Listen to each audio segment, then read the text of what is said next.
I just need the shit out of the corner of my bed.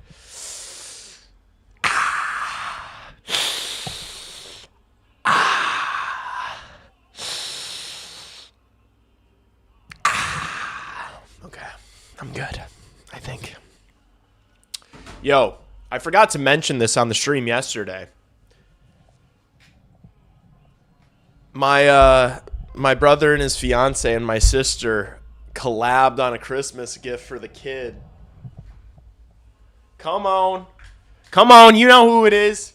You know who it is. You know who it is. I'm like hunched over. Come on. Who else? Who else? Who else other than the young superstar? My boy Frankie. Praying for his jaw right now. Praying for his jaw. How's everyone doing tonight? Welcome in, welcome in. Earlier start, 6 p.m. CHSN, I kept refreshing it, and it was just kept taking me back to the very start of the broadcast, and so it kind of messed me up, so I'm almost a couple minutes late, but we're here. Blackhawks have the opportunity to win back-to-back games. I'm not holding my breath. This team has struggled massively in back-to-back games all year long, and now they have to play a back-to-back game without Connor Bedard, Frank Nazar, and Ilya Mikheyev. So I'm not expecting a win here. I'm not expecting anything, actually. I am looking for good plays from young players. I'm looking for the young D to look good. I'm looking for guys like Green, Moore, Lardis, etc. to play well. That's what I'm looking for. That's what I'm rooting for. The wins and losses, the goals don't mean very much to me. I hate with all my heart how bad this camera is at autofocusing. Like, I got to figure out a better autofocus situation. There is a very good chance that in May I am changing rooms in my apartment and moving into a much bigger room, which will mean I will put more things. I will add to my setup. I will add to the broadcast. I will add to the streams and the videos. But I need to figure out how to make my camera autofocus significantly better than it does. We are underway. We are underway in the United Center. Man, watching Bears game too. I will be watching the Bears game as well. I'm going to have to kind of figure that out during the intermission. I'm probably going to have that on my computer. I mean, on my laptop here. Oh, good early chance for the Hawks. Yeah, probably going to have that on my laptop. And then I'll probably we'll see what kind of mood I'm in after this hockey game. But I would imagine once that Bears game comes on, I'll probably not shift my entire focus to that, but I'll be watching the Bears game closely and talking about the Bears game. And then maybe by the end of the Hawks game, I'll just completely change it to a Bears stream. But we'll see. Big Chicago sports night for us here. Damn, that was almost a good chance. Puck almost got to Slaggert in a dangerous area. Foligno is back. Nazar got put on IR today to make room. Oh, Bertuzzi, good pass. Burakovsky. Shelovs makes the save. Really good. Couple of really good looks here early for the Hawks. That's what you want to see. That's what you want to see. Penguins might still be sluggish. Penguins might still be sluggish. Let's attack them early.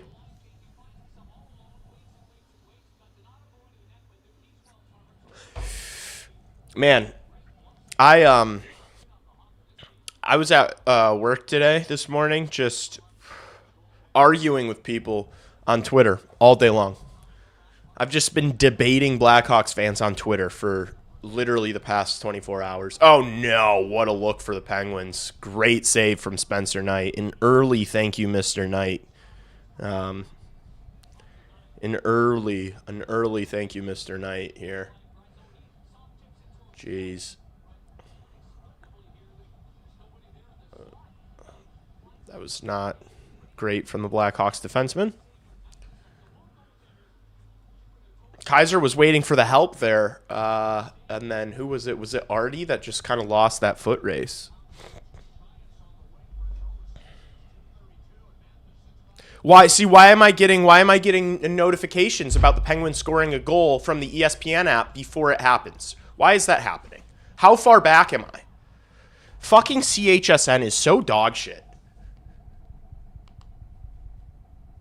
How is that happening?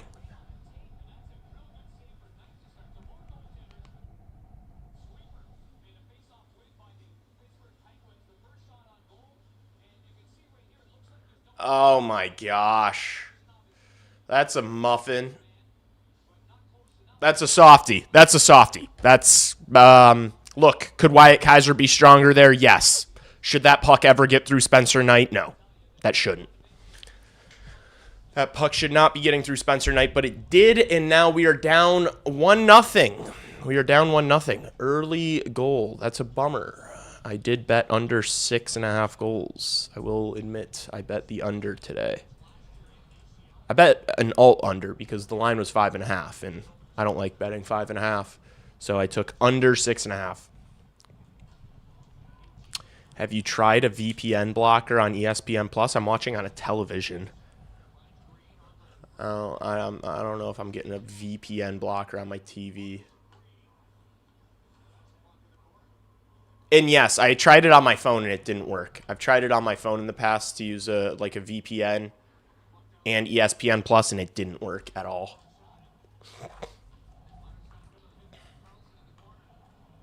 I'm also like an early human with technology, and it should just be better. Like CHSN should just be better. When I click on a broadcast, it should be live.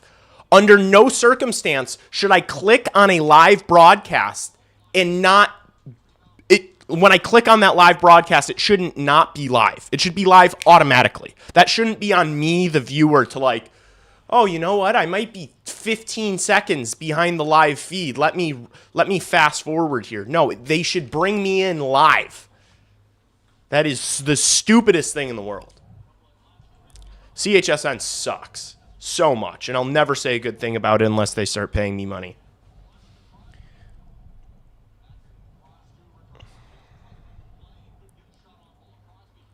Dickinson tried to get a stick on that. Penguins try to fling one towards the net. Goes wide. Slaggert backhands one up to Jason Dickinson. Slaggert gets it out. Good pass to Bertuzzi. Back to Slaggert. One-on-one here. Spinorama. Backhands it wide. Landon Slaggert gets put on the first line and starts whiling out. Love to see it. What's up? Welcome, welcome, welcome. Knight's going to batten down the hatches now? Yeah, I'd imagine. You don't... Rarely do we see Spencer Knight make several bad plays in a game. Here's Levshinov. Shot goes wide. Kaiser keeps. One-timer from Dickinson from the point. Saved by Shelovs. Bertuzzi tries a cross-ice pass that gets batted out of the air. Raquel can't get it out of the zone. Now the Pens do. Penguins go for a change. Hawks are going to settle the puck down.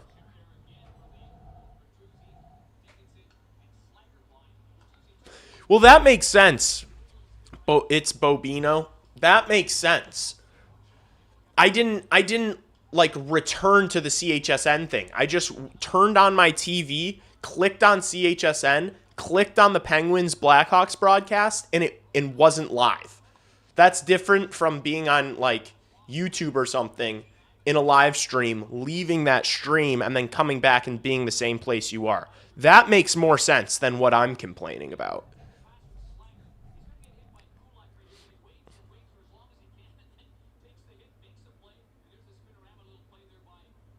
I might try to squeeze into it here soon. Keys to the game, shut down Crosby and pepper the goalie. People act like Sidney Crosby is still a top 10 player in the world. People act like that. And he's not. He's still a dog, though. Still a dog.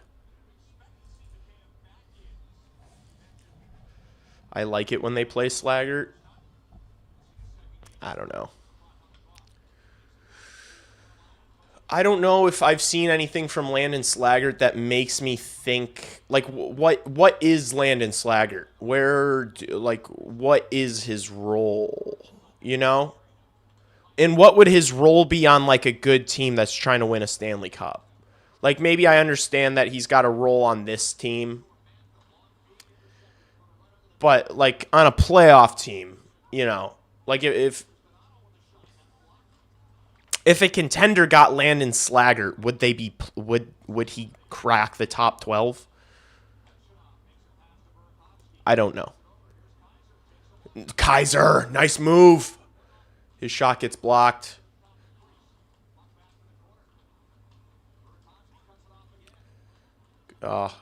Penguins get it out. Puck bounces over Levshinov's stick. Kaiser just dumps it into the Penguin zone. Is that icing? No, it's not. Both teams go for a change. Same with LeBron James. What do you mean same with LeBron James? Every team has its Landon Slaggerts. I don't think that's true. I don't think the Florida Panthers have a Landon Slaggert. They have guys like AJ Greer, you know? Like, that's the Florida's Landon Slaggert is AJ Greer. AJ Greer is a bad hombre. That is a... Oh, what a pass from Lardis to Green! Oh, it hits the post! What a setup from Nick Lardis. I thought that went in, too. Oh, I can't believe that. What a play. Nick Lardis, man. Great pass from Green to Lardis. What a play from those two. Oh my gosh, that was like a quarter of an inch, and that's a goal. Oh, that's so unlucky. You got to score that? Come on, stop. He hit the most inside of the post. He got as close as it gets to scoring. It's not like he shanked it. If that post is a little more greased up, that's a goal. Green is a joke. Get out of here, bro. Oh my gosh. Green is a joke. Do you realize that Ryan Green made the play? Ryan Green made the play. Ryan Green made the pass off the wall to Nick Lardis. Ryan Green is a joke. Bro just expects a goal every time. Oh, Sidney Crosby with the pass that got intercepted. Sidney Crosby's a joke. You're going to piss me off early. Don't piss me off early, please. It's hard to score goals in this league, guys. I know not everybody can fucking grasp that like Dr. Kane. Oh my gosh, and Russ just snipes one past Knight. I'm getting pissed early. Pens get 2 for 1 on that one. Oh my gosh. All right, that was a pretty good pass from Sidney Crosby. See what you guys made me do? Fucking Dr. Kane. Get out of here. I'm going to ban you for 30 minutes.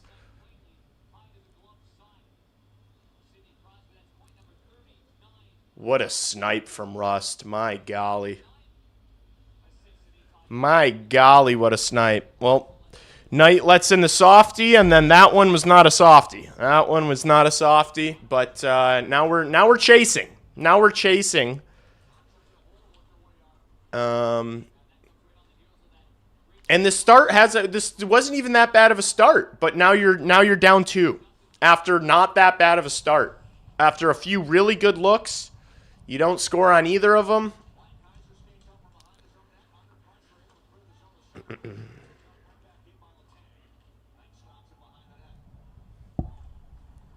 A few weeks ago, we could spot a team 2 goals. Yeah, when you have 98 in the lineup, you can spot a team a couple of goals. It's harder to do without Bedard and this guy. Unfortunately. Grizzlick, what are you doing?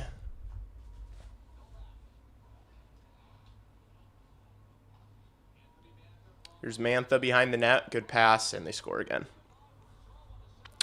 Just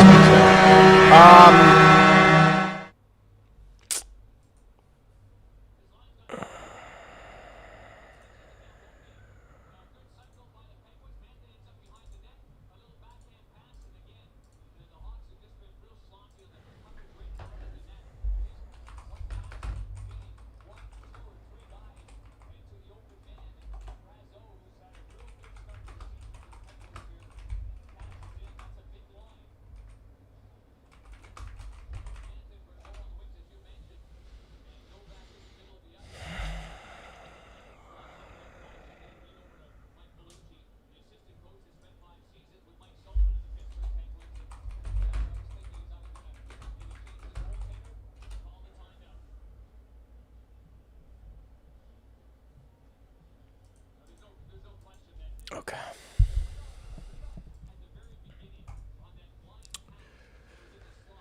Okay. All right, we got an hour. We're going to have to do this for an hour. We'll be good. We'll be fine. Hawks call a timeout. Blashill gives it to his guys.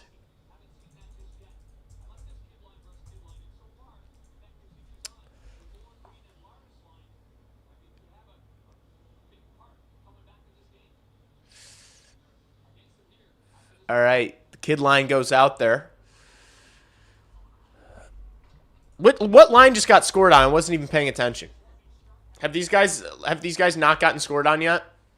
Is it the Unks that are getting peppered right now? Knight plays the puck behind the net.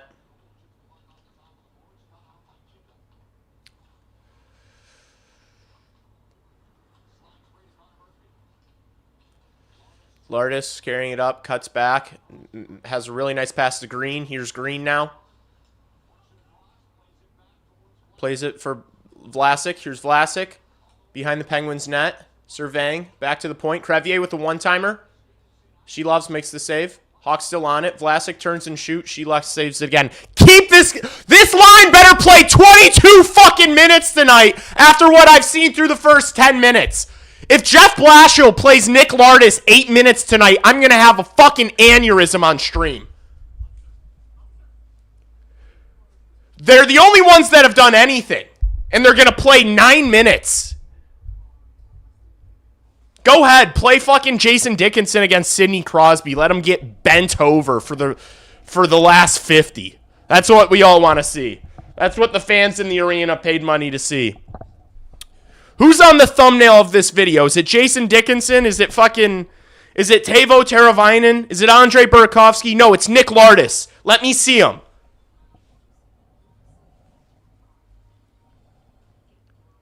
I'm not upset. You guys are overreacting. I'm not upset. You guys need to calm down.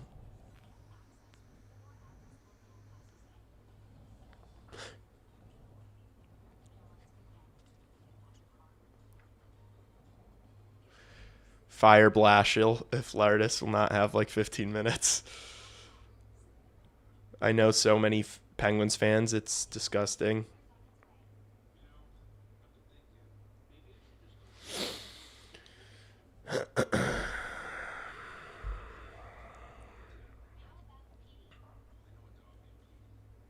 Yeah, that is this is really the Lardis thing is the first thing that I've like been critical of Jeff Blashill for. It doesn't make sense.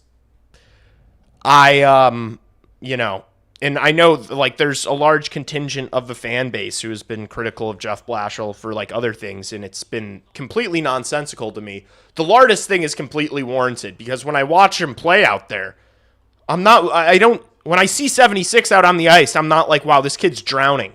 This kid's surviving. He's making plays. And he's skating hard. It's not like he's taking a shift off in the defensive zone. Like he's staying engaged. He's trying his best. And he's doing decent. So like I don't understand it. Like play the fucking guy. play the fucking guy, dude. I don't need to see Dominic Toninato.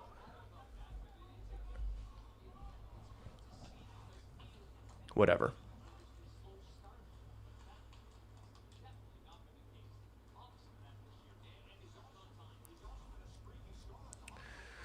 All right, Penguins breaking the puck out.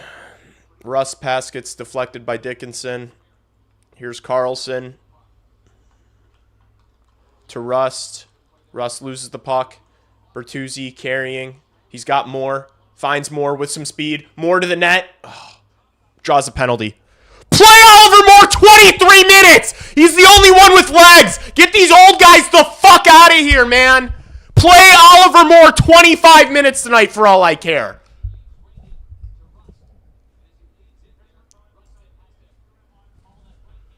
And you know what? He draws the power play, and it's going to be this first unit with Donato and Bertuzzi and Burakovsky and Teravainen and Grzelcyk, and they're not going to do fucking anything. You have Nick, like if you're going to have Nick Lardis here, he's a fucking power play merchant. He's a one-timing merchant. Use him. Use him on the power play.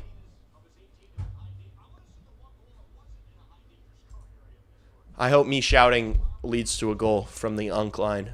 I hope me complaining about the Unks leads to a goal. Here's Bertuzzi. Back to Teravainen.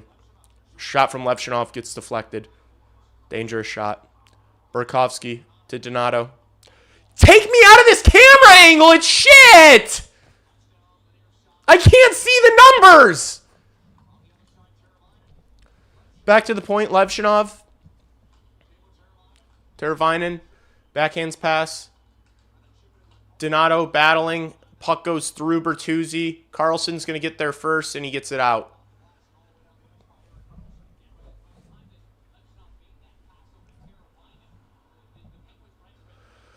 Levshunov drops for Burakovsky, passes it to Teravainen, and Teravainen carrying through the neutral zone, chips a pass into Donato. Hawks get it into the zone. Can they get set up here? Tyler Bertuzzi on the left-hand wall. Plays it around the boards. It gets through Teravainen. It's going to get out of the zone. Get Nick Lardis on the ice! I don't care to watch this!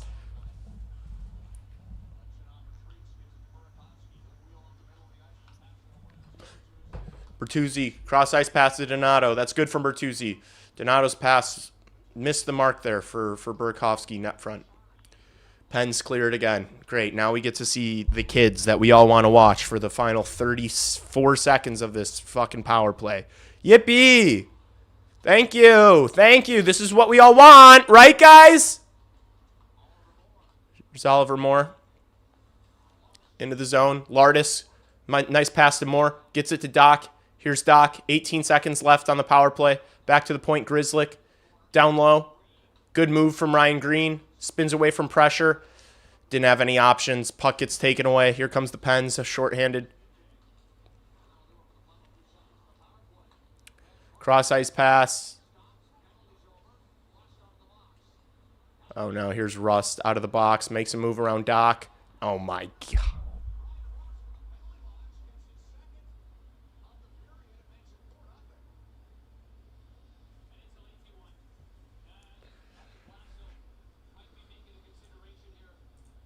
Oh, that's the wrong team. I'm just kidding. I'm just kidding. Yeah, pull Spencer Knight. What? Obviously. You have to pull Spencer Knight. Sorry. 4 goals in the first. Not all of them were his fault, but 4 goals in the first. Pull him.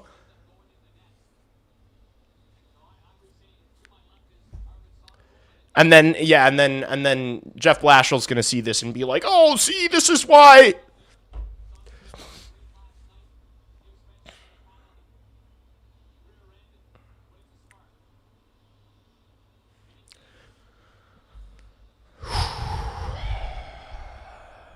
Panger says pull him. Yeah, you got to pull him. It's not even Crosby scoring. I mean, there's good players on the Penguins. Like, Rust is a good player. A Blackhawks goal in this economy, you're funny.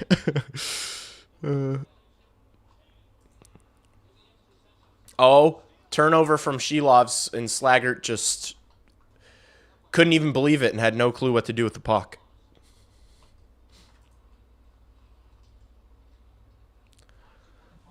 Vlasic gets on the puck, spins away from pressure, has a dangerous pass to Foligno, but it works out. Dickinson dumps it in for Slaggert to chase. Slaggert gets shoved off the puck. Dickinson on it, throws one towards the net. Shilovs catches it through pressure. Nick Foligno is probably going to drop the gloves here. This is what you miss in Nick Foligno. Wouldn't mind a scrap here from the captain. I know it's his first game back in a long time, but I think if you were ever going to fight someone, I think now would be the time.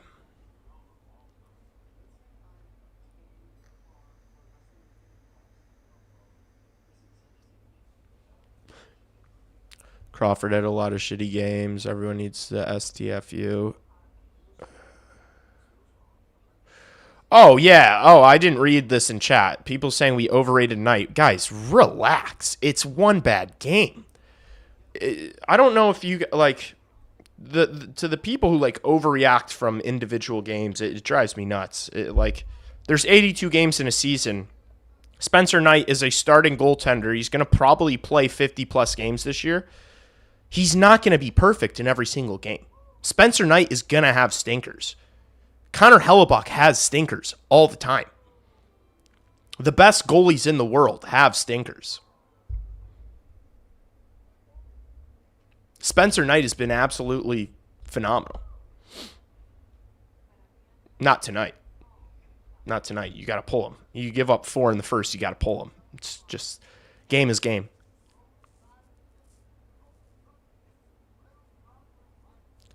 Oh, yeah, it is the fucking, yeah, Foligno's injury was a wrist injury, right? Yeah, maybe not. Maybe not dropping the gloves. What happened? It's been like everything that could go wrong. It feels like the Penguins have scored on every single chance that they've had. Like a couple of really leaky goals from Spencer Knight. There was a really good snipe from Rust on a great pass from Crosby.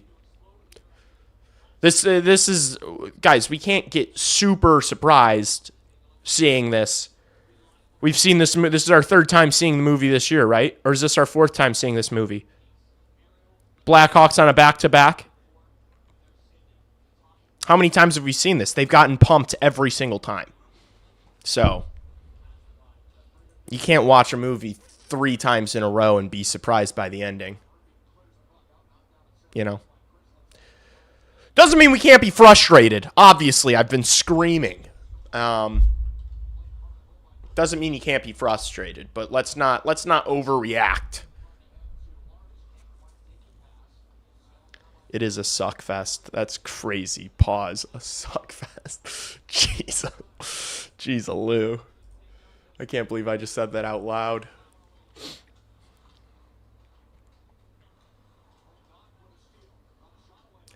Hasek never had a stinker. Yes, he did. Shut up. Stupid comment.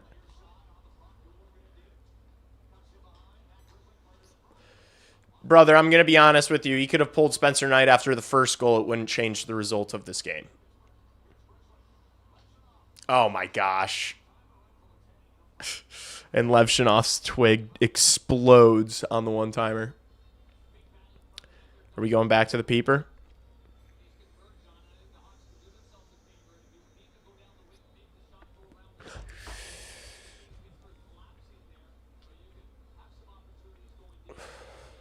Blackhawks legend Hasek, true. You don't pull a goalie after 2 goals, especially after the other goalie played the night before. Especially when the other goalie was in a game less than 24 hours ago. You're not jumping to pull your goalie, but after he gives up 4 in the first, you have to. Blashill would never, Blashill's not pulling him after 2. In the goals that Knight has given up, the first one was soft, and that last one was really soft. the first 2 goals could have both been really softies like that, and he still wouldn't have pulled them because your other goaltender played the night before.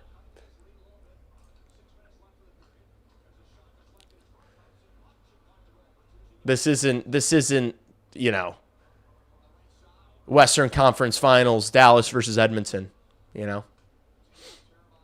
The last time I saw a coach pull a goalie after 2 goals, he got fired for it. Donato from the slot, a perfect setup from Bertuzzi, misses the net. Artie, down low, Burakovsky has to circle away from pressure. Carries it back up. Now he goes downhill. Oof. Ripped one. Missed the net. Or maybe Shilov's got a piece of it. Gets out of the zone. I hate that this first unit gets this much time.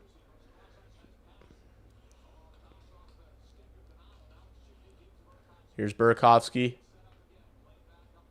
Back to Teravainen. Down low, Bertuzzi. Up top, Teravainen. Saucers one over to Artie. Burakovsky now. Left-hand side. Bertuzzi. It's just so easy to defend. Like, there's no movement. No one's... Oh, Bertuzzi with a nice play. And Donato had a good look there, but then kind of got taken out and was never able to get a shot on. Soderblom makes a save. Oof. Teravainen gets knocked to the ice. Not much happening on that power play. First unit was out there for the entire 2 minutes. Fire Davidson? Stop it. Stop it. Stop. Fire Davidson. Is Kyle Davidson giving up these goals?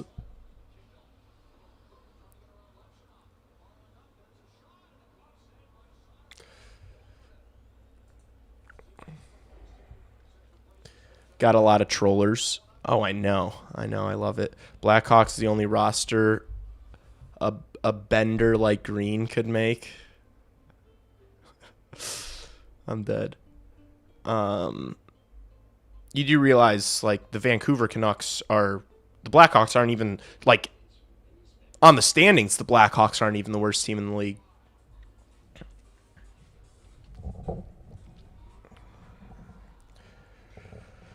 The old veterans on this team can't handle back-to-back games. That's the problem. Nobody on this team can handle back-to-back games.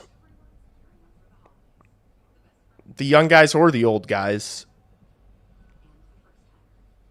The young guys don't have the experience to, like, you know, to deal with it, to, you know, still play a solid, structured game even when you're not firing.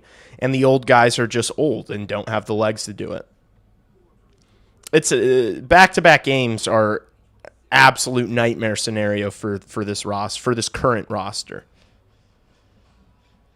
But the back-to-back game thing is not something that concerns me for the future. I'm not like, oh my gosh, when all these young players that are 21 years old are in the primes of their career, they're not going to be able to deal with back-to-back games. Like, that's not a concern. Yeah, the team's not complete yet. Is that a Bedard jersey? No. Wrong superstar.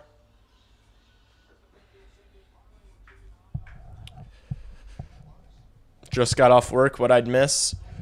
What'd you miss? What significant things happened in this game? Ryan Green hit a post. Jeff Blashill called a timeout.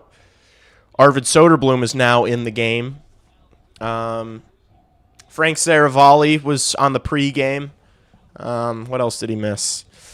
Yeah, I think that's it. That's pretty much it. Oh, yeah, the Blackhawks are losing 4-0. That, too, I forgot. Sorry, my bad. Forgot that little bit.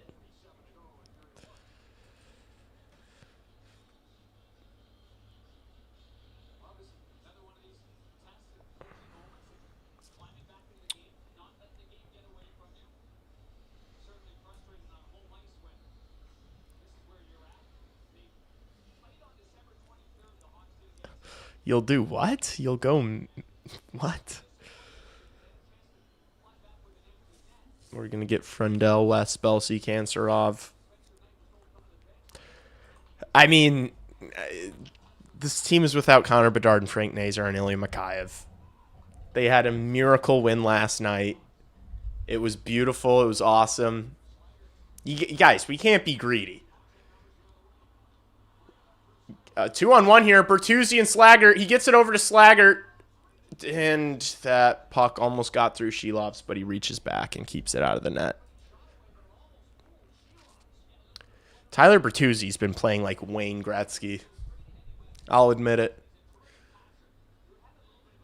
Tyler Bertuzzi's the best player on this team right now. Slaggert got nothing on that shot, and it almost got through.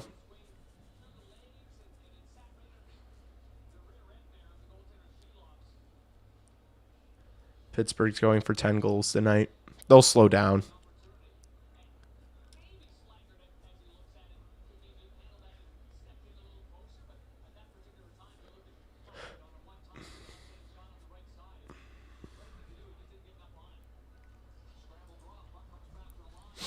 Here's Grzelcyk.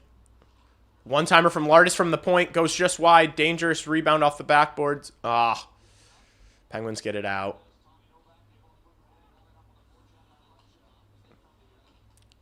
Good use of the body there from Levshinov. Ryan Green kind of gets muscled off the puck. Lardis intercepts. Passes it to Lardis. They carry out. More to Lardis.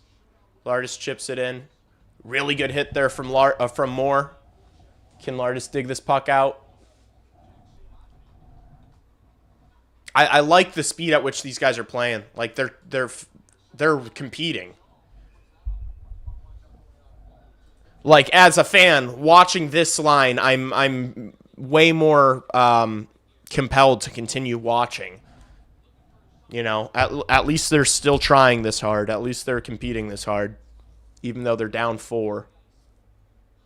I love that. Just posture up and like Lardis is the only player. Like Tyler Bertuzzi and Nick Lardis are like the only guys out there with offensive ability. Like Nick Lardis should realize that, even though the coach doesn't believe in him and he's had a short lease. Like literally every time the puck comes anywhere near you, just shoot it, because no one else can.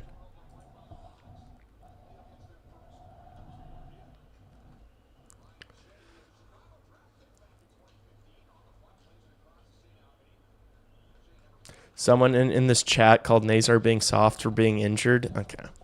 Guys, don't be rage baited by some of the morons that come in here.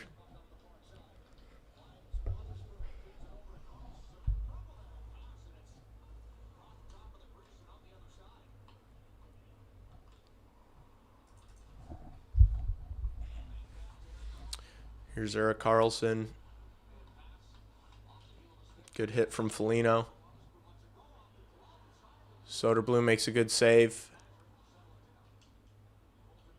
Here's Colton Dach, makes a nice move in the neutral zone. Oh, we got a fight. Murphy and Achari.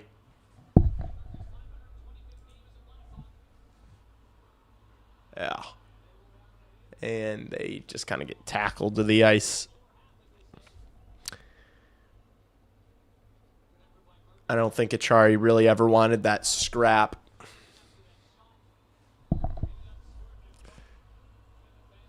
Is Nazar's jaw or face fractured? His jaw is broken. He broke his jaw.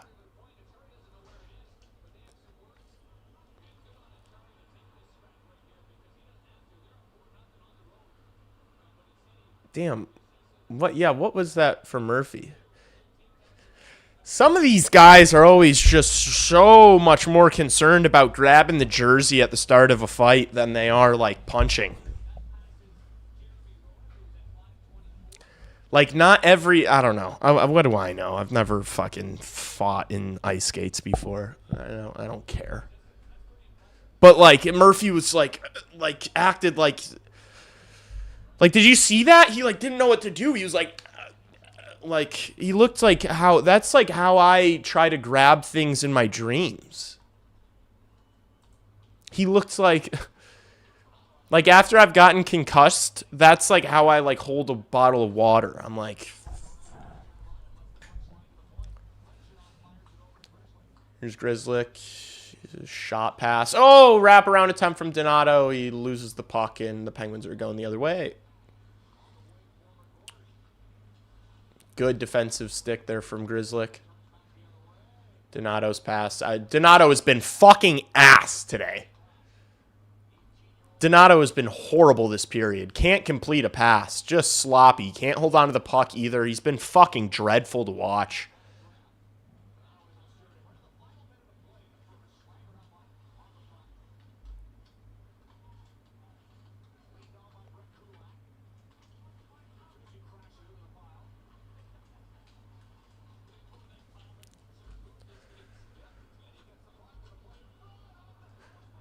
He can play with the bubble. He should still be in there. Nothing better to do, Joseph? Nothing better to do? Rage bait used to be believable. Nothing better to do with your life? Got nothing going on a Sunday? No friends to hang out with? No better way to spend your time?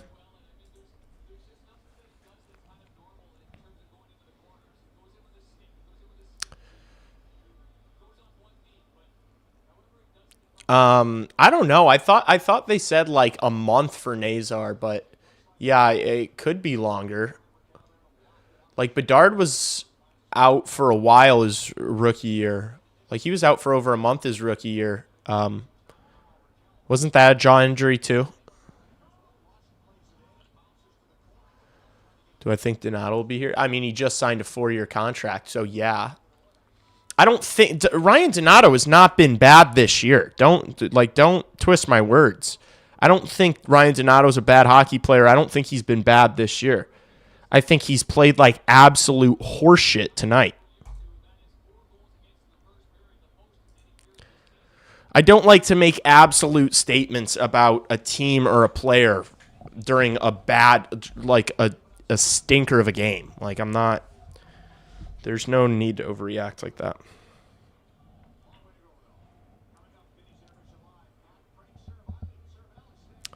Bedard broke his jaw rookie season. Yeah, and he was out like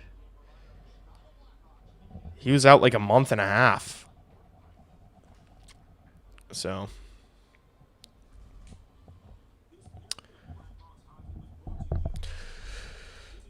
yeah, I don't know. I would imagine Frank's going to be out for a little bit. And I would assume that Bedard will be back sooner than Nazar, but we'll see. We'll see. I do think that when Bedard gets back into the lineup, they're going to start winning games.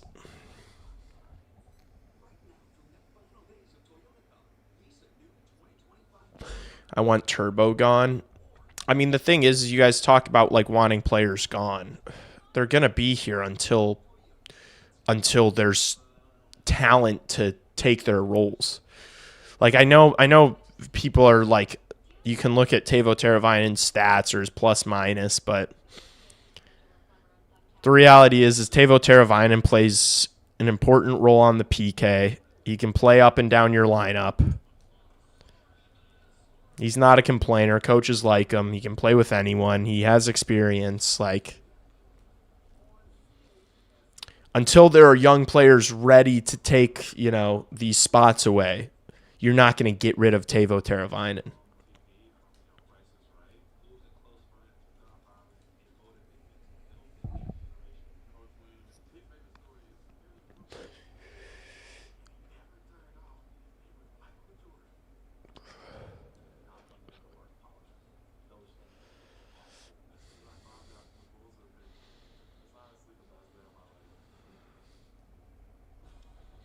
Doc is the only Hawk that will hit anyone. I mean, Nick Foligno hits people. Connor Murphy hits people. Not a whole lot of hitters. Obviously, there's not many hitters in the top 6. Jason Dickinson hits people.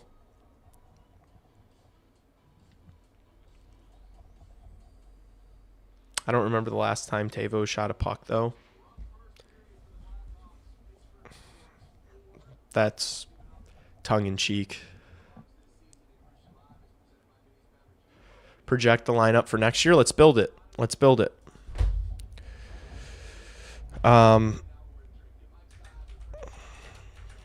Is Puckpedia the best place to do that? Or is there like a lineup builder website that's better?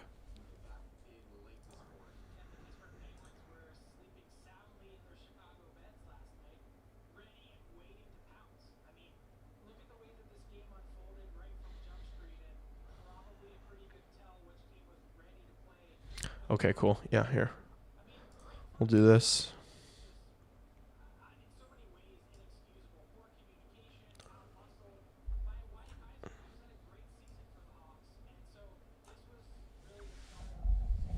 Yeah, that first goal was bad on Wyatt Kaiser, but I really do think it was worse on Spencer Knight than it was on Wyatt Kaiser.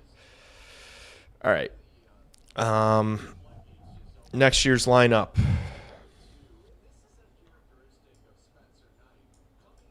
Can I not edit this?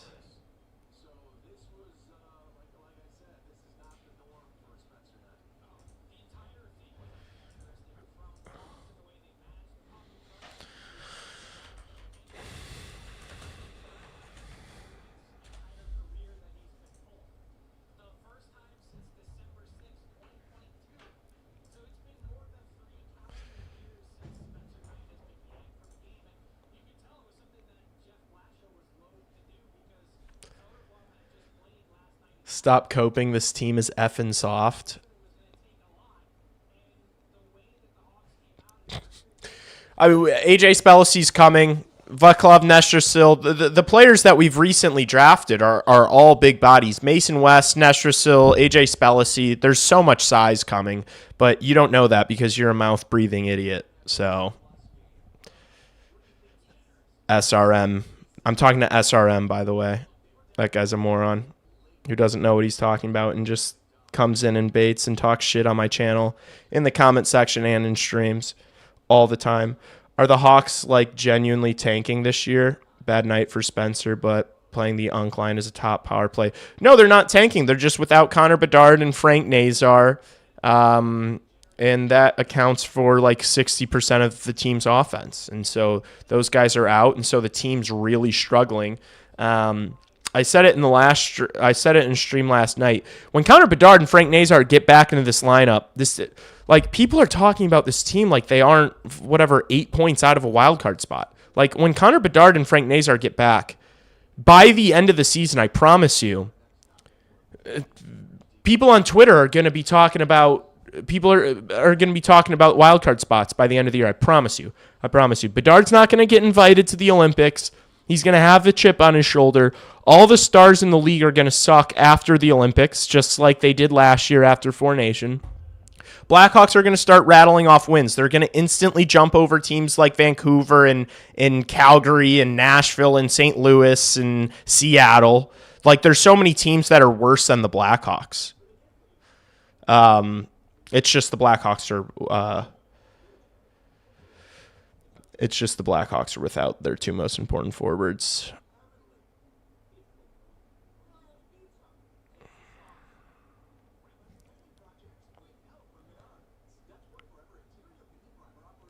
Frank Saravalli is a clown.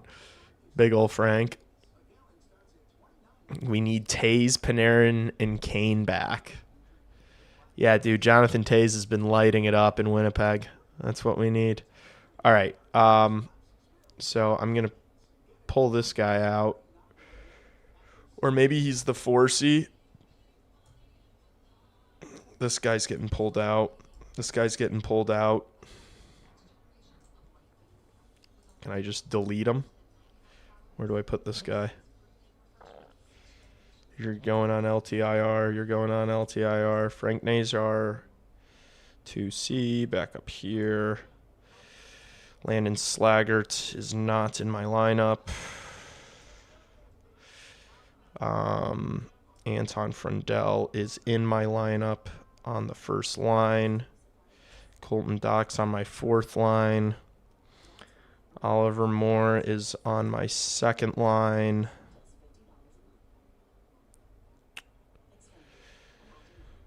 Where's Mr. Where's my superstar?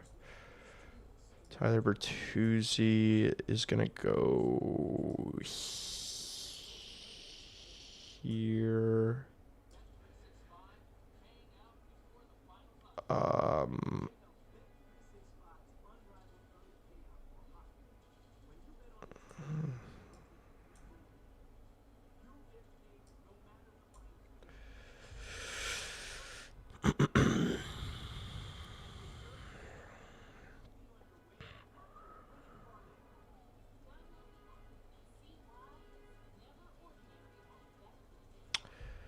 Where are non-roster players?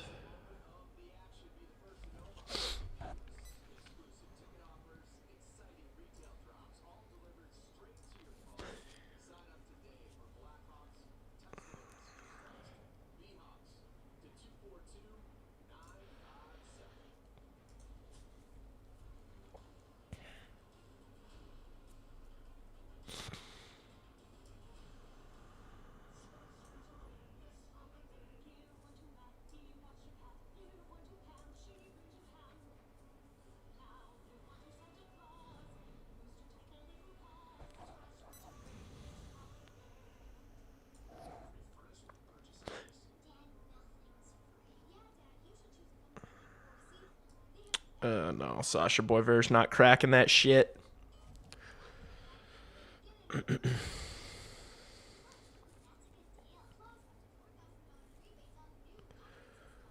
What was the Hawks' record the last 15 or so games before Bedard and Nazar got hurt? 15 games beforehand, they're probably about 500. The first 20 games of the season were really good. And then they started to slide a little bit before the injury. But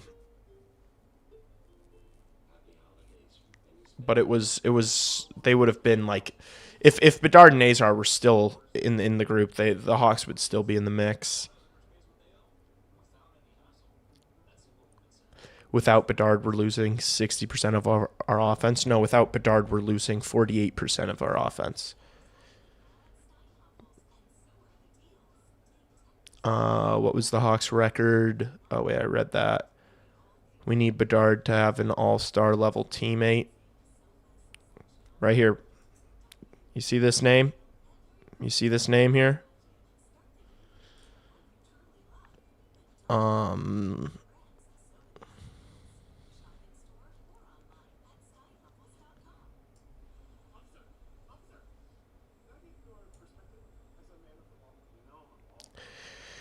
I think this is my forward group.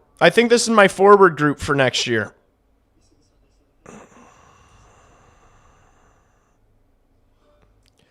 And then if you're going to, if we're still believing in Kevin Korchinski, I guess this has got to be the guy. Otherwise, it should probably be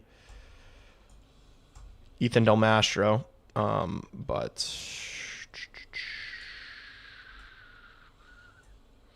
and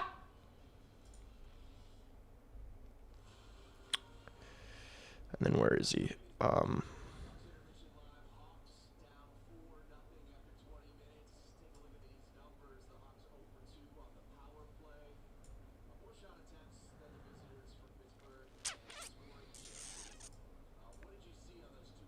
Ideally, this is probably this is my lineup for next year.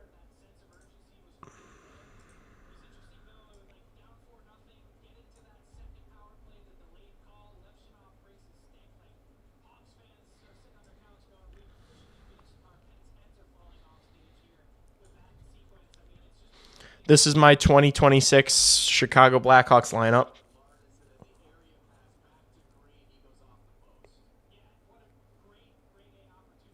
It's a pretty fucking sick lineup. That's a pretty damn sick lineup. That's playoffs. That's playoffs.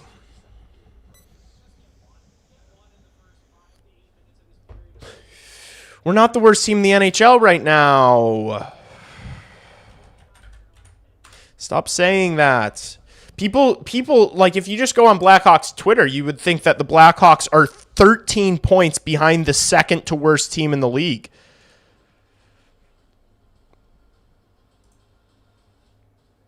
They're not even the worst team in the league. They're tied with Winnipeg, who got to the second round of the playoffs last year.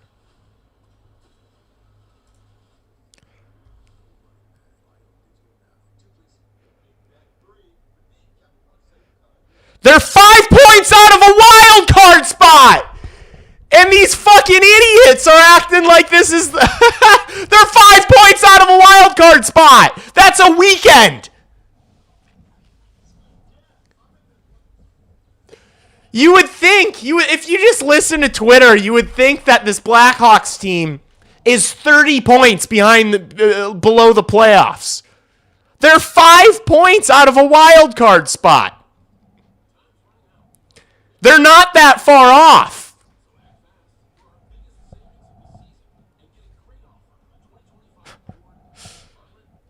They are 5 points out of a wild card spot, and they lost Bedard and Nazar, and have lost 7, because they're going to lose this game. They have lost 7 of 8 without Bedard, and then Nazar. And they're still only 5 points out of a wild card spot. This team is going to... I'm telling you guys all right now, and I hope the rage baiters, the people who like don't like me and are just talking shit in here, like I hope you guys understand. I'm just telling you guys. I know you guys aren't like the most intelligent people in the world that are, you know, the couple of accounts that just like shit on me all the time. I know you guys aren't super intelligent, but hopefully you can understand this. The Blackhawks, by the end of the season, are going to be back in the wild card race. Everyone's going to be talking about playoffs by the end of the year. I promise you. I promise you. I promise you. They're 5 points out. It's been absolutely dreadful. It's been absolutely dreadful, and they're 5 points out. They're going to get Bedard and Nazar back. They're going to go on a hot streak before and after the Olympics, and they're going to be right around the playoff spot. The top teams in the West are very good. Colorado, Dallas, Minnesota, Vegas, Anaheim, Edmonton, Wagons are all really good teams. It falls off hard after that. Every single one of quite literally every single team that's not these top 6 suck. They're all bad. The Kings are okay. But the Kings are like so mid. The Kings are as mid gets. It's not like the East. Like everyone in the East is actually kind of decent. It's just the top end in the East isn't nearly as good as the top end in the West. Everyone in the West blows. Like I was in some dude on Twitter to me said to me today, who are the Blackhawks gonna like jump over? Who are the Blackhawks going to jump over? You do realize that you don't have to be a top 3 team in the Central to make the playoffs, right? 5 teams from the Central Division can make the wild card. Or 5 teams from the Central can make the playoffs. The St. Louis Blues are not that great, and they're not going to get a ton better. The Utah Mammoth, you got to assume, are going to get better. I think the Utah Mammoth are probably going to be a pretty good team for a really long time. I would imagine the Utah Mammoth are going to be better next year. But still, the Kings are the Kings are declining. The San Jose Sharks are playing much better than last year. The Blackhawks are ahead of the San Jose Sharks as far as the rebuild is concerned. The San Jose Sharks blue line situation is shocking.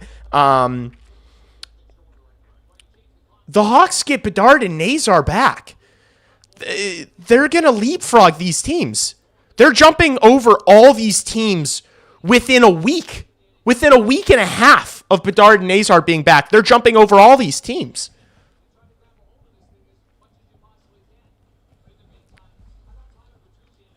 I'm not saying they are a playoff team, Mobius. I'm saying by the end of the year, they are going to be in and around the bubble. They're going to be around the bubble. They're going to finish the year a few points out of the playoffs. And that's pretty much what I've said since like the hot start. I've been quite consistent, unlike the people on Twitter who, I mean, let's be honest, a lot of these people who are like talking all this shit and like criticizing the rebuild were talking about playoffs in the first 12 games of the season. Let's be honest, we all know they were. They're emotional. They don't really know the sport that well. They're fair weathered. Their emotions, they flip on and off like a light switch. Let's be honest, they were all talking about playoffs and getting excited about this group at the start of the year. They were. It's the same people. Not me. Y'all be good, though. The Blackhawks are going to immediately jump over these teams when Bedard and Nazar get back. Immediately. And they're not going to finish in the basement. And so everyone's saying, oh, Kyle David, they are no better than 4 years ago. They're at the basement of the NHL. When these guys get back, they're not going to be they're not going to be a bottom 5 team.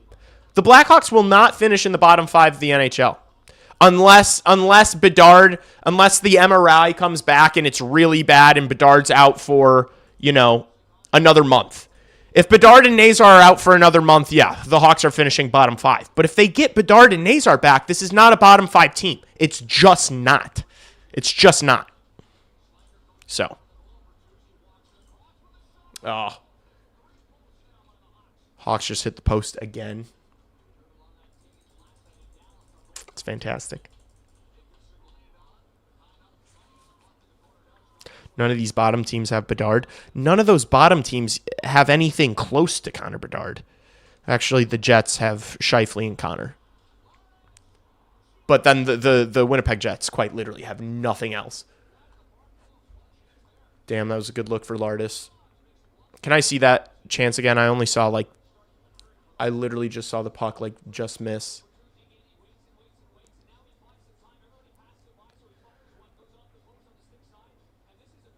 What a pass from Kaiser. Ooh, shit. That was almost a goal for Lardis. Damn. Lardis on the top line. Now, good. Finally, fucking Jeff Blashill not. No, he's out there with Morin Green. I'd rather see him out there with Morin Green. These guys have looked good tonight.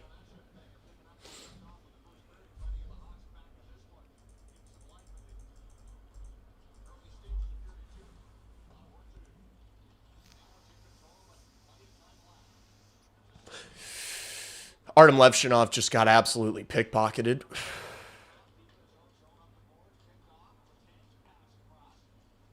Oh, what a soft tripping call. Lardis is going to the box. That was from the Levshinov turnover.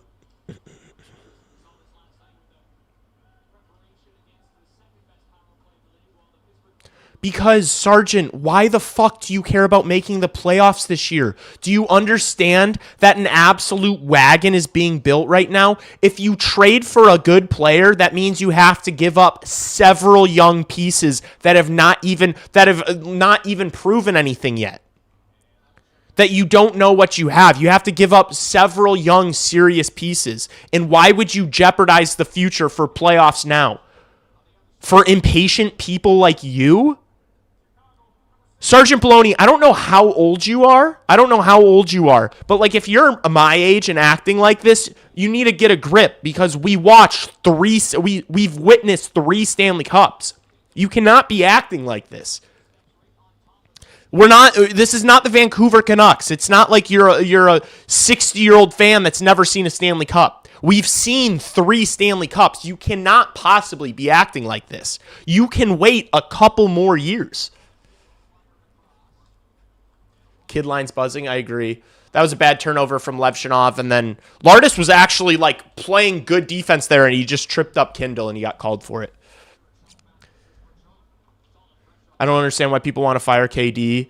He has largely done a good job. Lebowski, these people are I think mostly unserious. I don't think they're actually saying it in good faith. I think they're just trying to get a rise out of me and other people in chat. I don't think.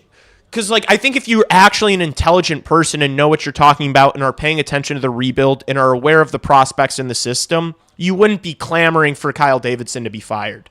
So you're either massively unaware and don't know what you're talking about, or you're a rage baiter. Either or, I just, like either or, I don't care. Like I'm not going to argue with someone that doesn't know what they're talking about or is trying to make me mad. It's, because it's one or the other. Like you're not fully aware of what's happening. You're not fully aware of the prospects in the system. You're not fully aware of what's being built and crying for Kyle Davidson to be fired. You're just not. Sergeant Baloney, Buffalo has not been building this team that they have right now for years. Buffalo have built it up and tore it down like 2 times over the past decade. This is the Blackhawks' first time doing it. That's a terrible comparison. Again, you're wrong. You don't know what you're talking about, unfortunately. The Buffalo Sabres had, before Tage Thompson and J.J. Peterka, they had Jack Eichel and Sam Reinhart and Ryan O'Reilly.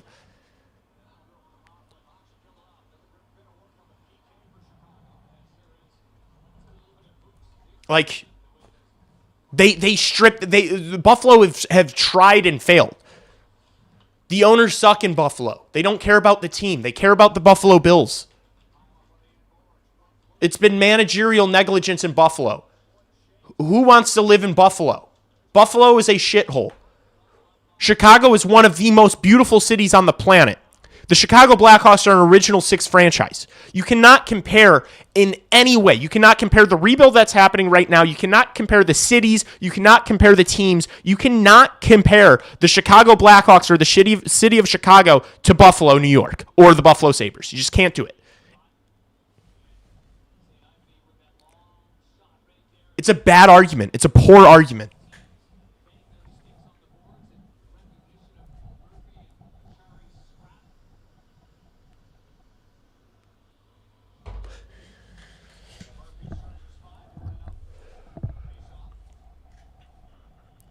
The Buffalo Sabres were rebuilding when the Chicago Blackhawks were lifting their 3rd Stanley Cup in 6 years. We are not the same.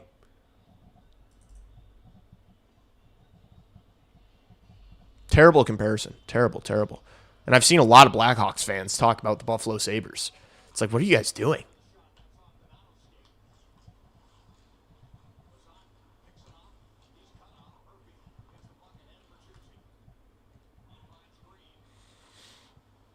Like, if it gets to the point where Bedard is, like, upset and Bedard wants out, and then Frundell leaves, and then Nazar, like, that's when you fire a general manager. When things are melting down.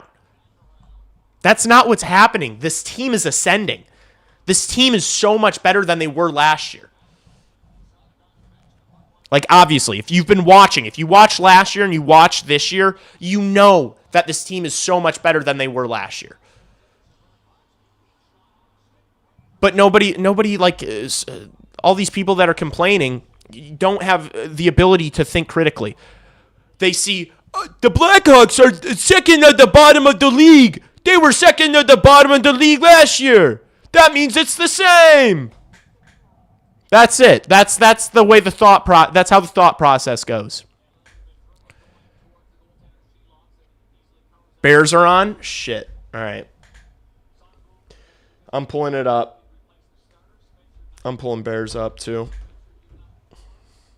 I'm keeping Hawks on. I'm going to have both on. Dual stream.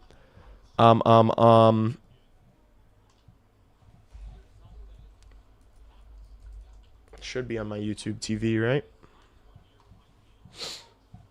I'm not signed in. Oh no, Crosby on a breakaway. Soderblom saves him. Let's go. Soderblom told Ben Pope yesterday that he's been working on the breakaways, on defending breakaways.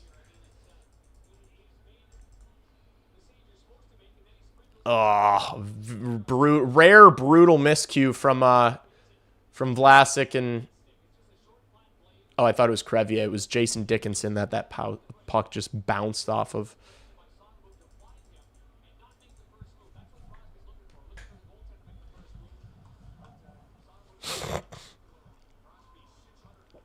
What if Bedard signs? Don't say we. Don't talk all this shit and then refer to the Chicago Blackhawks as we. You don't get that right. You don't get to do that. Connor Bedard is not going to leave the Chicago Blackhawks. You know why? He's having regular conversations with the general manager, who has probably informed him on numerous occasions that he's building an entire team around him. Connor Bedard is fully aware that this Blackhawks organization is building this team around him specifically. Every move that they have made, every draft pick that they have taken since Connor Bedard has been drafted, that decision has been made based on Connor Bedard.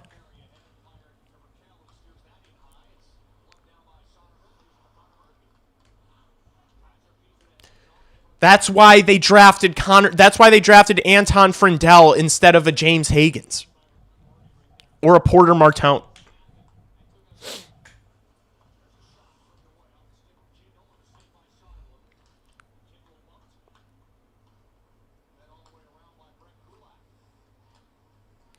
All right, Bears stream is up.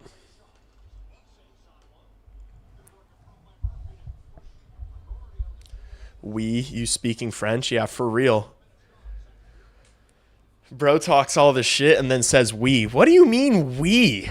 Is this how you talk about things you care about? Get a grip.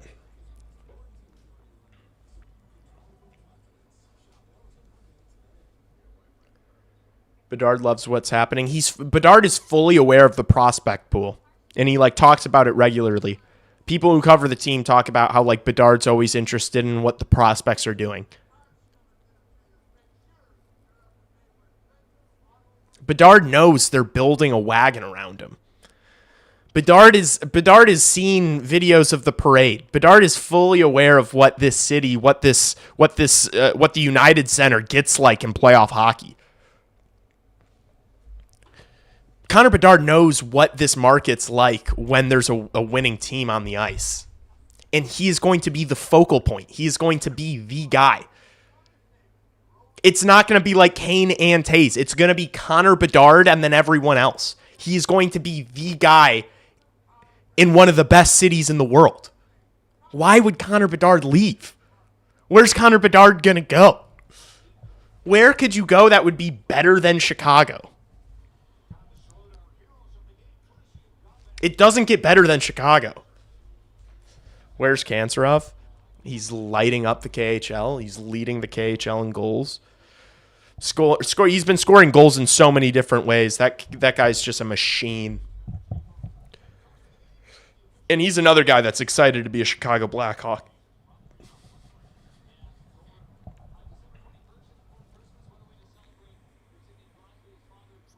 We? There is no we.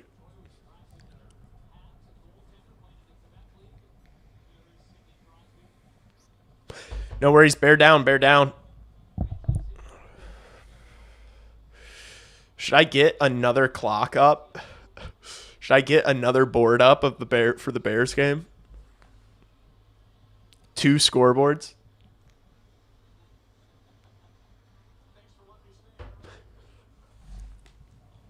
Hawks win the draw. I'm going to start the clock. Levshunov cross ice pass. Here's Green through the neutral zone. Dumps it in. Pens just dump it out.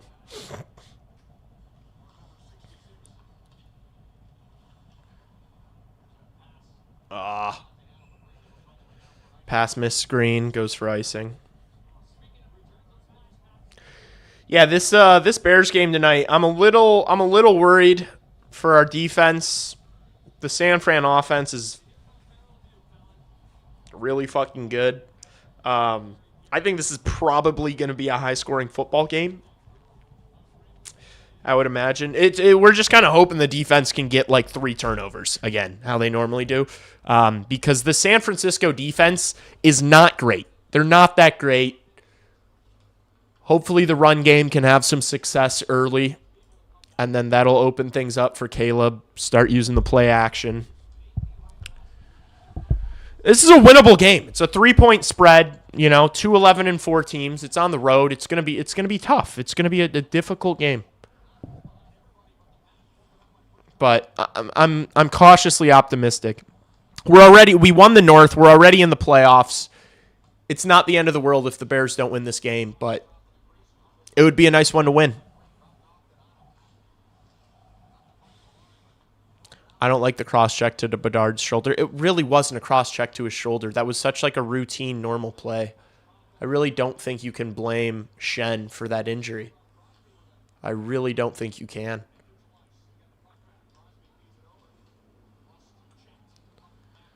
In Jeff Blashill, and they already made it known that his shoulder was already hurt before that face-off. The shoulder was already an issue. I don't know if it was earlier in that game or what. But that face-off was kind of just the straw that broke the camel's back. Kittle's out? Yeah, Kittle's out.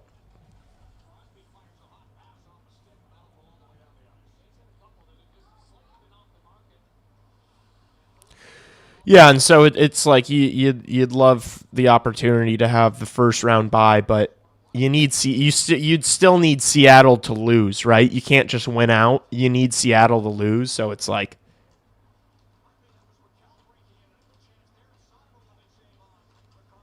right? Is that kind of the situation?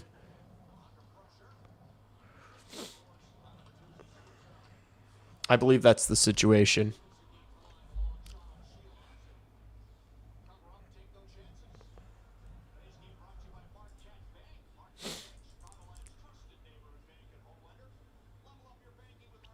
I watched that play 10 times. Bedard was grimacing before the Shen impact. Yeah, and the impact wasn't even like on his shoulder, you know? It was Seattle already won.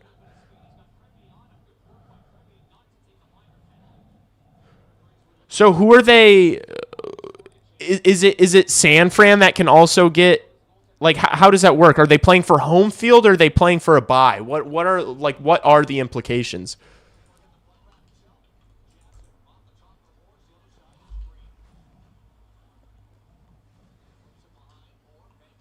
More back to Crevier. Ooh, shot gets blocked. Like, can I just watch this line all game long? It's the only line I want to watch.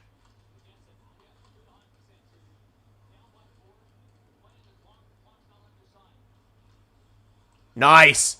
Lardis intercepted that. Here's Doc. Oh, he's so big. I can't wait to have Colton Doc and AJ Spellacy on the same line, on the fourth line. I cannot wait for the Spellacy Doc combo. They're going to be like just human wrecking balls.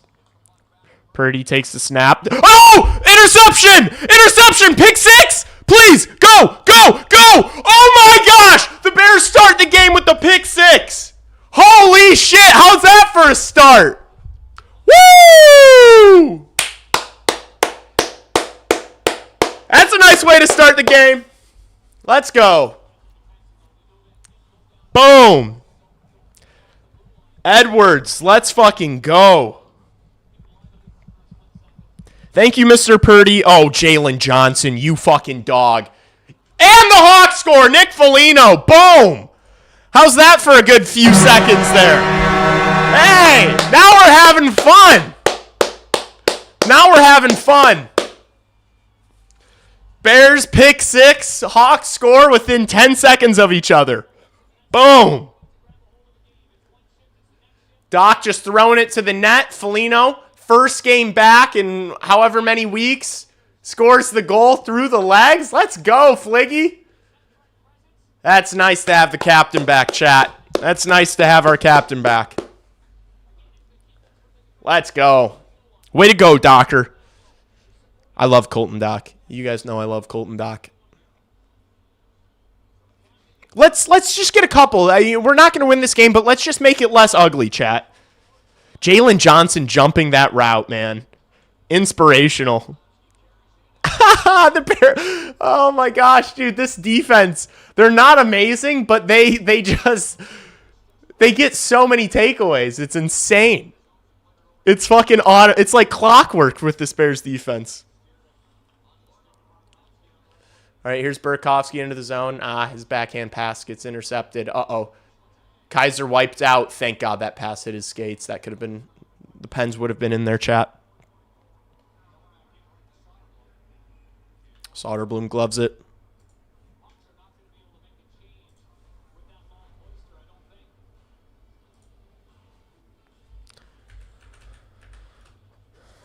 I'm going to see if I can get a Bears scoreboard up, too.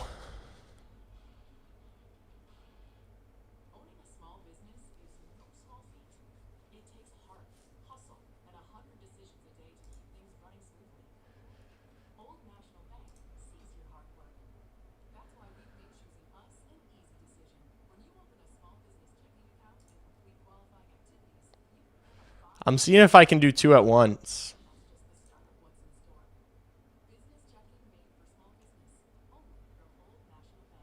Oh, this clock is... This is so confusing.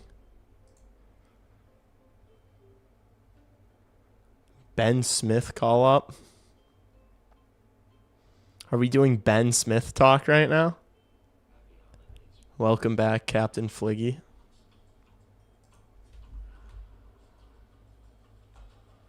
There we go. The defense. Purdy's rattled, chat. Purdy's rattled.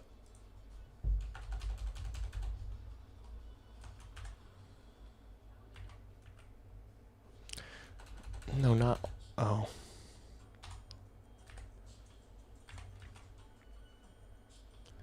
Santos was so effing clutch that last week. Dude, I was screaming. I was screaming when they didn't get that kickoff before the 2-minute. I was like, that's the game. You fucking idiots.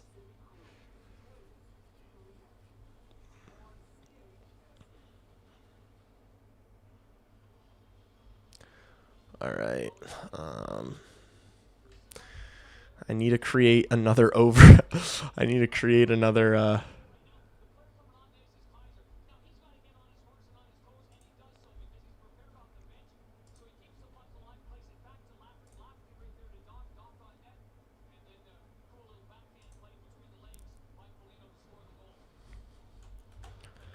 Bears board.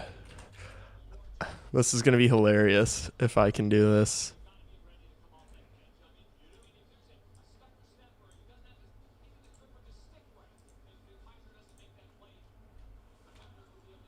Hawks win the draw. They can't get it out of the zone, though. Oh, Louis Crevier, you dog. Good work.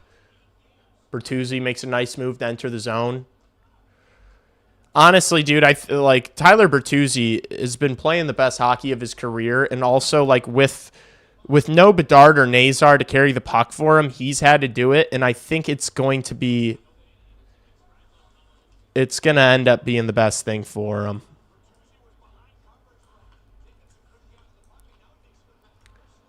Ooh, Slaggert. Oh, the puck bounced up on him.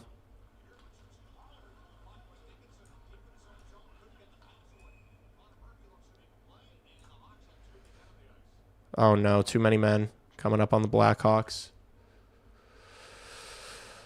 See if the red-hot PK can stay hot, chat.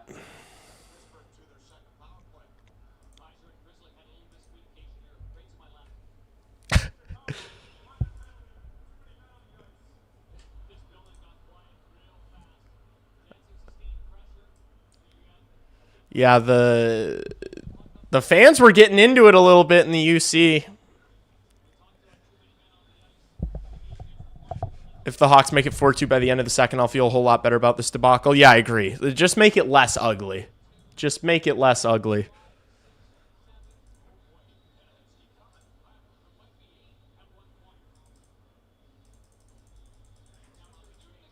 Two clocks at once is hilarious. I can do it. This is an ADHD person's worst nightmare. I'm in hell right now. Actually, no, this is kind of awesome. There's so many things to... Oh, and they score instantly. Instantly off the draw. Brutal.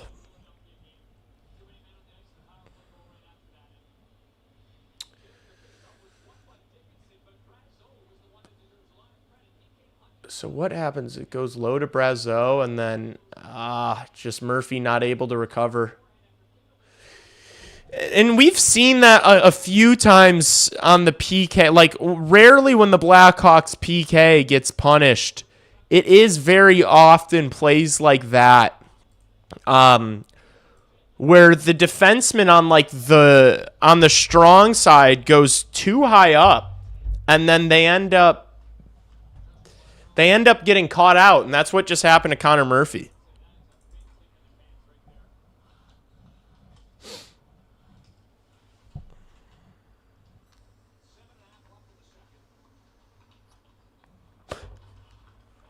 I always liked Bertuzzi even before he was a Hawk.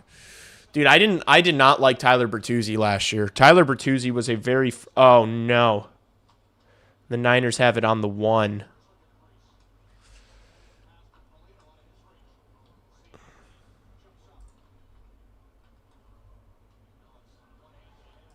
I don't know. I'm going to have to chill on the Bears scoreboard until after the Hawks game's over. I don't know how to work that thing. Here comes the Penguins over the line, and they score again. Is that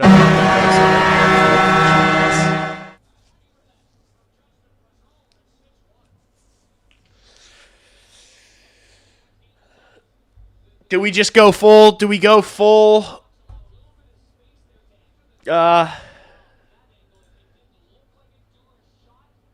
Do we just go full Bears? Do we just go to the Bears? You know?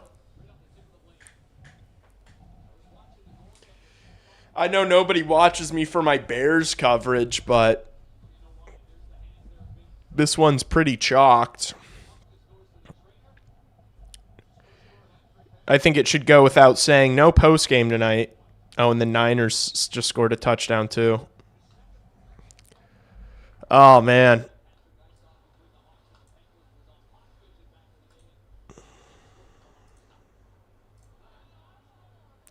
There we go. Hawks get one. It's the kid line. Is it Kaiser? Back on the board. Dude, that place is packed. There's so many people there. That sucks. That sucks that they had to... I could have told you not to go to a game. Oh, my gosh. That's such an ugly goal. We'll take them. We'll take them how we can get them, chat. We will take them how we can get them.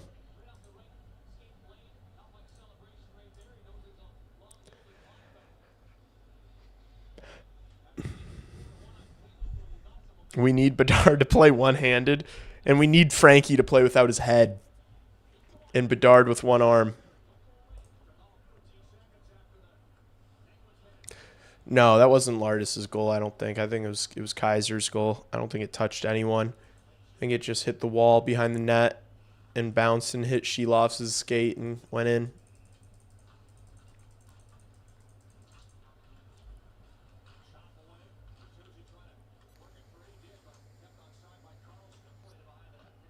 Kaiser's been good since he couldn't shoot. I mean, that's like the weak part of his game, right? And so he's clearly been working on it. And so that's what I expect from all these young defensemen, is to be like putting a lot of time and energy into the things that they're not great at and improving upon them. And it's great to see. Like, and we've seen it with Vlasic and Crevier with their skating, you know.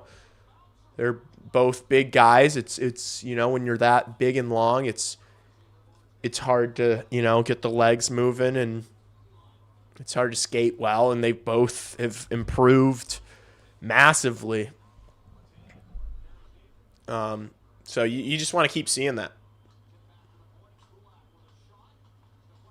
Oh, dangerous chance there for the Pens. Soderblom makes a save.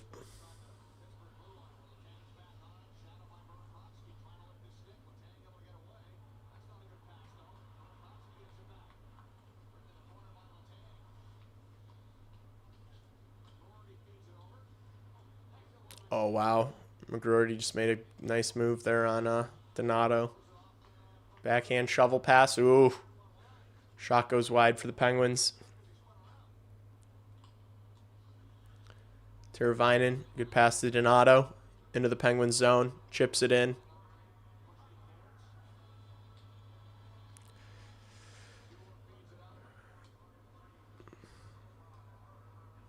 I have the theory that Kaiser will win the Norris Trophy for most people to acknowledge that we'll have to win the... Oh, no. Penn's on a breakaway. Soderblom saves again. Soderblom's been a dog on the breakaways, man. Oliver Moore thought that he had a guy there, and he didn't. Hawks get back on it. Kaiser into the zone. Gets blown down for offsides. Bears receiving the kick. This is going to be the first time we see the offense.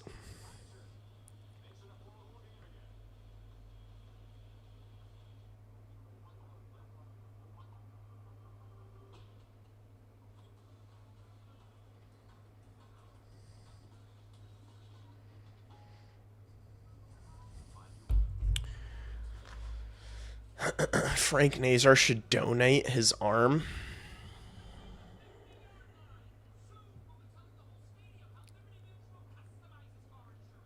No whiskey for me tonight. Going 420 instead. Nice. I always respected Pittsburgh. I didn't. I never cared for Pittsburgh. And honestly, there was a long stretch there that I was arguing that Jonathan Toews was the best player in the world and that Jonathan Toews was better than Sidney Crosby. I'll be honest. Because like 2014, 2015, at that point, Crosby had 1 ring. Toews had 3. I was like, man, why do people still talk about this guy like he's better than my guys? My guys have 3 rings. This dude has 1. And he gets glazed. He obviously went on to win a couple Mickey Mouses in 16, 17. Mickey Mouse rings. Those Pens rings were Mickey Mouse rings. They never played anybody. They played San Jose and Nashville in the finals.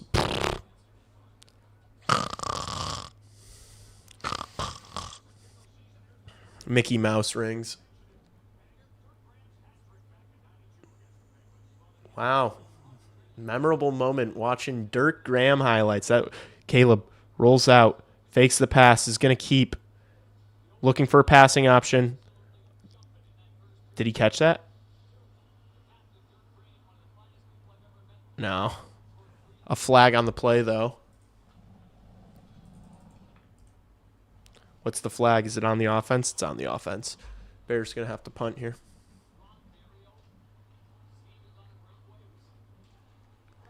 Lafferty carrying, pass to Foligno. Foligno plays it in behind for Doc. Penguins come out with it.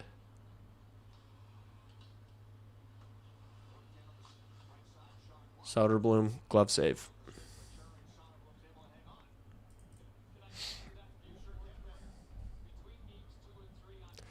Bears need to establish the run game. Yeah, I agree. I only watch Super Bowl nowadays. Do you live in Chicago? How could you not be watching this Bears team? Preds that dismantled the 2016 Hawks. The Hawks had nothing. The Hawks had nothing at that point. That sweeping, I wouldn't call that a series. That was the end of the era. It ended quick for the Blackhawks. Look at that Nashville Predators team and compare it to other teams in other finals teams. Bertuzzi, maybe in on a breakaway here. Gets in. Oh, what a save from Shelovs. He gets tripped. Is he going to get the call? No. He just fell. Dude, Tyler Bertuzzi is the best player on this team.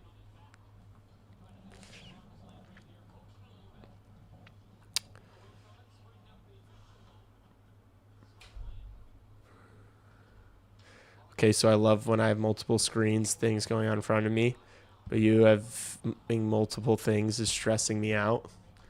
I have two scoreboards. I have the TV with the game, and then I have the computer with the Bears game. Shot from the point. Kaiser clears it.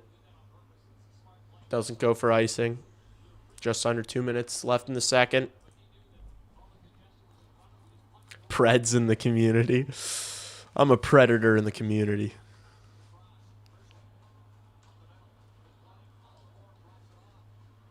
Oh, Ryan Green with a shot saved by Shilovs. This line continues to impress.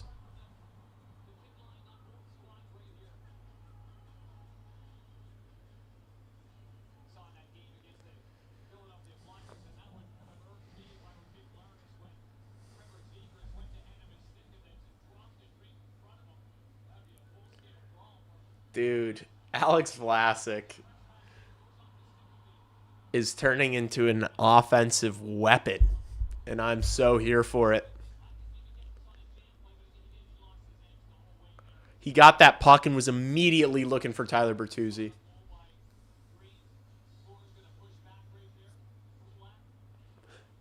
Moore giving it to Kulak. Levshinov shot from the point, misses the net. Here's Donato. Makes a good move. Drives to the net. Puck still free. Teravainen. Oh, couldn't get it on. Penguins get it out.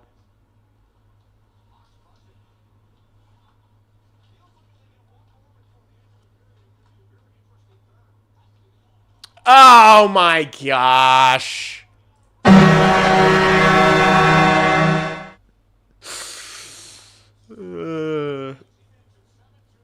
Oh my gosh.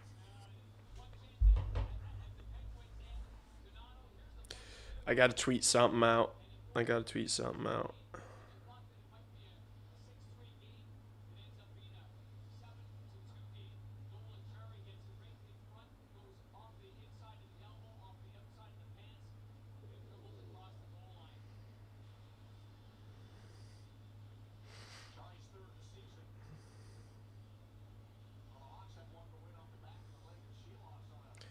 Hashtag Blackhawks absolutely stinking it up tonight on the back-to-back yet again. We've seen this movie before. At least we got the Bears.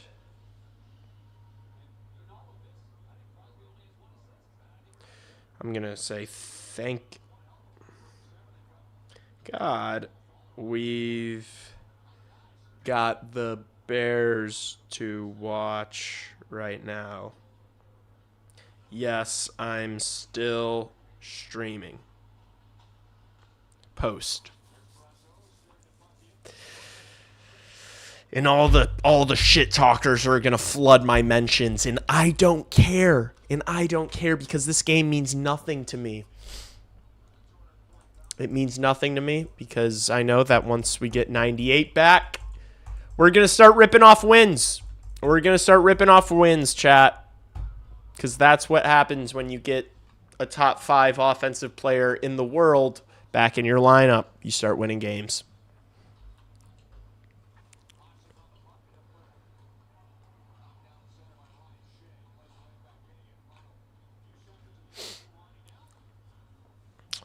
All right.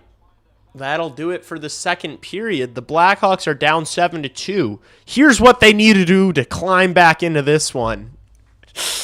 I'm just kidding. They're not climbing back into this one. If you're a fan in the United Center and you're not leaving right now, I don't know what you're doing. Get out of there and go to the closest bar to watch the Bears game. No? Like, is that not... This game is AIDS. I'm going to still watch, though. Yeah, I'm going to keep it on, but...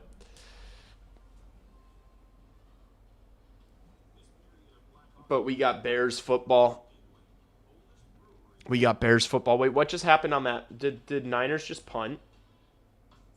And was it like an amazing punt? Why were they showing that punter sprinting around? That is a fair catch on like the 13-yard line. All right. Bears got the ball back. Let's go, Bears. Let's go, Bears. Panarin was fun. The teams were mad, though. Yeah, at that point, because it was after the Kane and Taze extensions, and I think Keith and Seabrook, too. And they just didn't have the money to have the same kind of depth they had before. And it's crazy. And like, that's, I guess you could kind of talk about that with the Kaprizov contract. And I don't know, we'll see how the Wild end up doing, because, I mean, the Wild's blue line is absolutely stacked. So they've got depth there. But literally, the season that the Taze and Kane contracts came into effect, because they immediately became they together were the highest paid players in the league at the time of those extensions. That was the end of the dynasty. It was immediate after those contracts came into effect. They signed them in 2014, 2015, but then the contract did not come into effect until the 15-16 season, and they immediately it was like a light switch. It was the immediate end of the dynasty. And so the depth was just not the same. And so, yeah, Panarin and Kane were amazing together. They were so fun to watch, but they didn't have the same kind of depth like they did in 2009 to 2015. The Mild aren't doing anything. Well, the problem with the Mild is that they're in the Central Division. If the Minnesota Wild were in the Metro, they'd be the Stanley Cup favorite.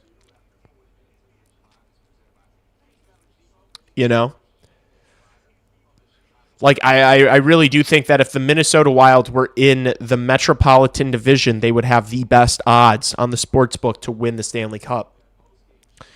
But the thing is for them to win the Stanley Cup this year, they're going to have to get through both Dallas and Minnesota and Colorado, which is probably just not going to happen. Extremely unlikely.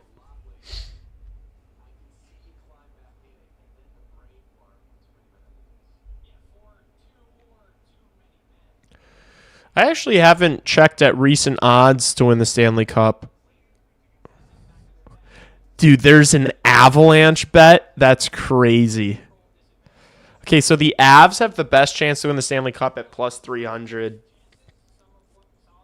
I still think that it's crazy. I think those odds are terrible. Plus 300. They're going to have to go through Dallas, then Minnesota, then Vegas or Edmonton just to get to the Stanley Cup final. Why would you bet on the Colorado Avalanche? Why would you take them at that price? That's insane to me. Is that not crazy to anyone else?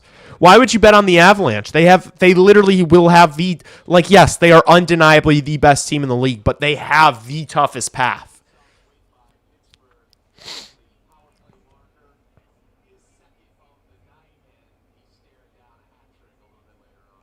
Dude, we're doing Pitt Martin talk.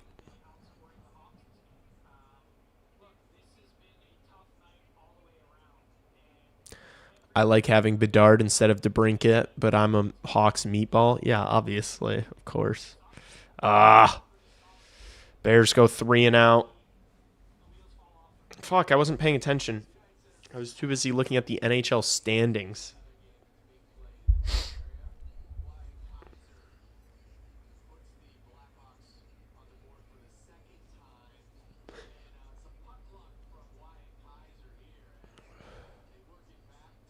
DJ probably should have caught that.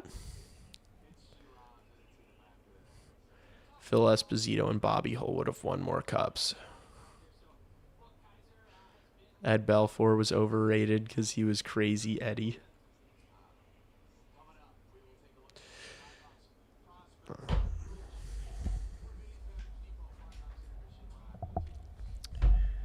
I don't know. I wasn't watching Ed Belfour hockey. Beep, beep, beep, beep, beep, beep, beep, beep. It's crazy to me. So the odds, the Colorado Avalanche odds to win the Stanley Cup are plus 300. The Dallas Stars odds are plus 1,700. That's insane. So much more value on Dallas. That's crazy. It's crazy.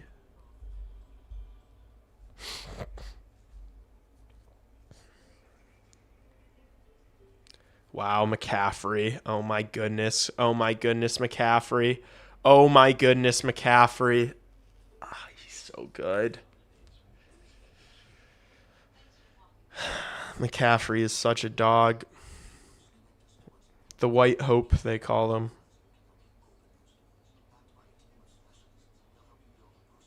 He's so shifty, dude.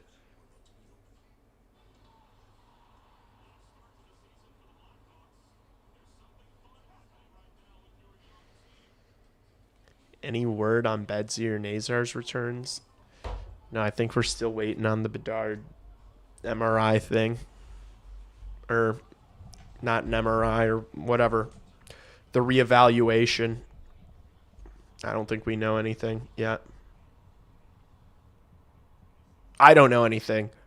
I would check Twitter. I would imagine we'd hear that information from like Ben Pope or something, or Mark Lazarus or Scott Powers.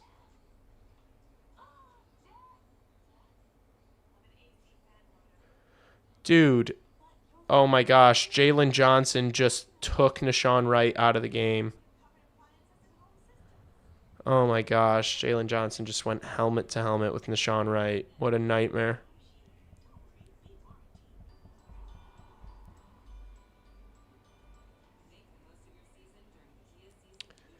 Niners running it down our throats.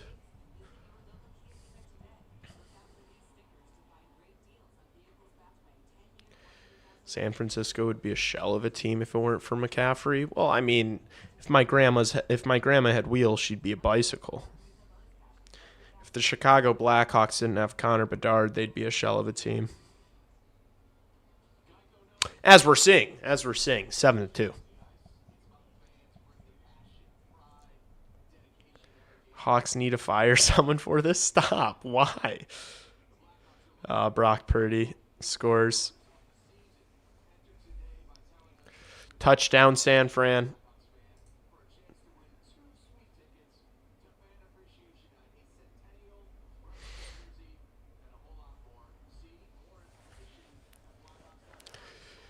Yeah, we need to get the offense rolling. I agree. We need to at least move the chains a little bit. Stay on the field. We need the defense to get a break here. Is Wright injured because of Jalen Johnson?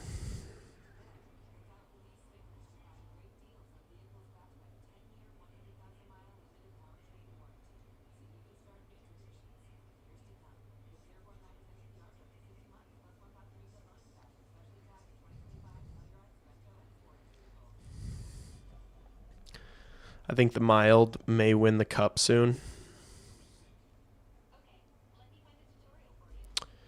They Sergeant Baloney, they definitely need like another offensive piece. I think they're a little too thin up top, especially with losing Rossi. And I'm not necessarily saying that they need a superstar, but I think they need like one top six, like a true top six player, and then like one middle six player. But yeah, again, they've got to get through Dallas and Colorado. So it's going to be tough.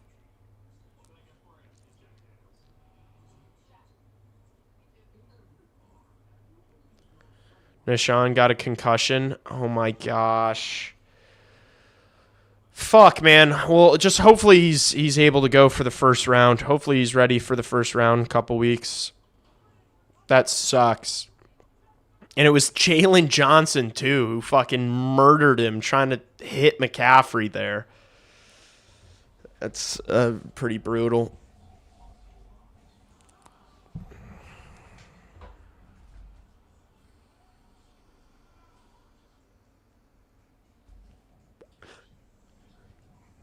DeBrincat.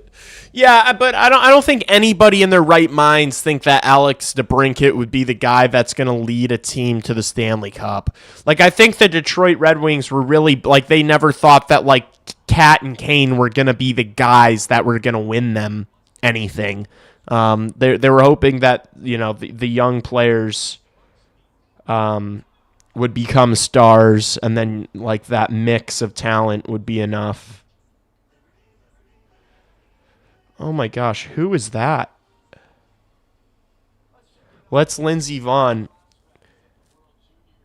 Wait, is that Scarlett Johansson? Gosh. What an angel.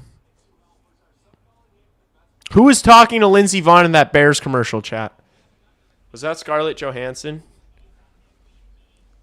Yes, please. Do not roll the tape of that second period. Just show me Frundell highlights. Thank you. CHSN broadcast.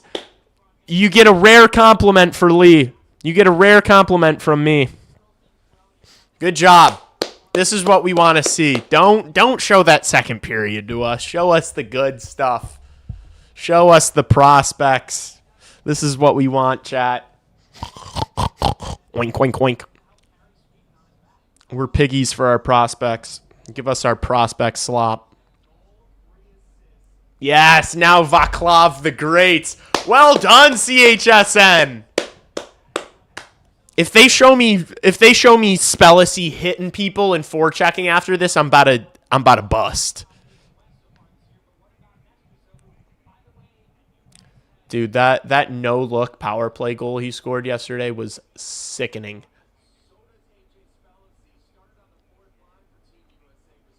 AJ Spellacy? I just heard AJ Spellacy. Are they going to show the AJ Spellacy highlight package? Oh, they didn't show it. That would have made me bust. Just show me the highlights of Spellacy getting in the fight at the end of the game against Switzerland yesterday. All right, let's go, Bears. Offense needs to get rolling here. Play action. Caleb looking downfield. Oh my gosh. Brutal hit there. Loveland just got rocked. I think that pass got deflected before it got there.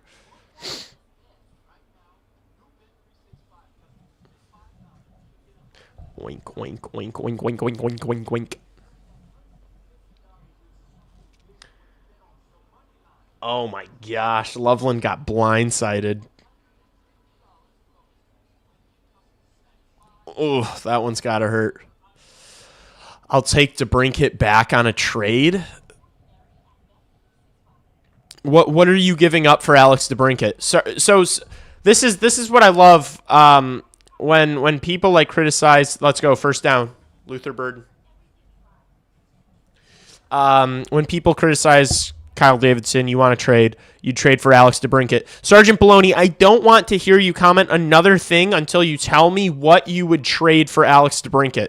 Give me your trade package for Alex DeBrincat right now. Let me hear it. Let me hear it right now.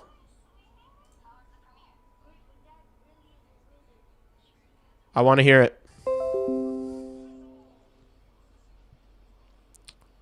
A second rounder?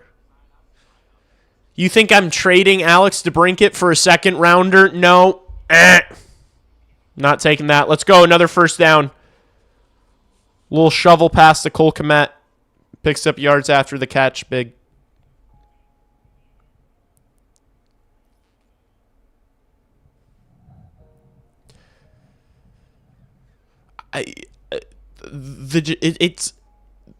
They wouldn't say yes to that. The Detroit Red Wings would not trade a 28-year-old Alex DeBrincat for 2 seconds in Teravainen. No.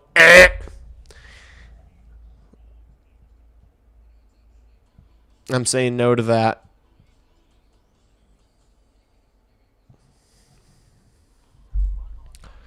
What did they acquire DeBrincat for from? Let's go. Let's go. Bear down. I didn't see it. Let's see it. Oh, Caleb. Oh, Caleb. Oh, Caleb, what a pass. Oh, Caleb, what a pass. My goodness. Across the body, took contact. What a dot. A crossfield pass, similar to the DJ Moore winner against Green Bay last week. And just like that, the Bears have tied the game. What a pass from Caleb Williams. Holy cow. He is the truth.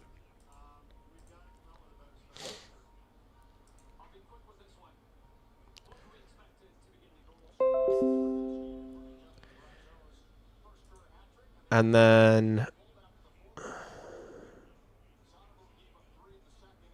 Detroit acquired DeBrincat and gave up Donovan Sabrango, Dominic Kubalik, a first-round pick, and a fourth-round pick. What the fuck were the Senators doing?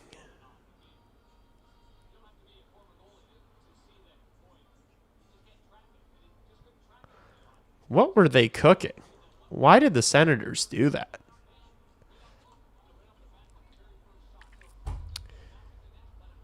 Bears clock.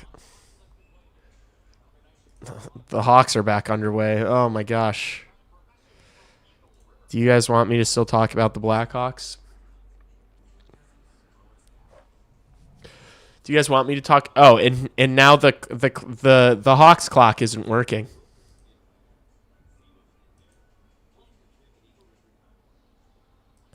My Hawks clock isn't working.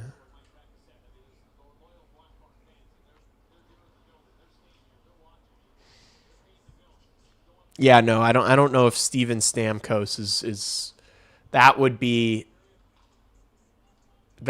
foolish.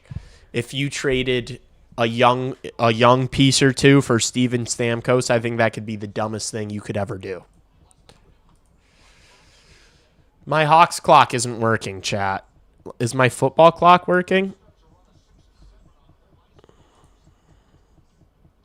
Neither of them are working. Okay, great.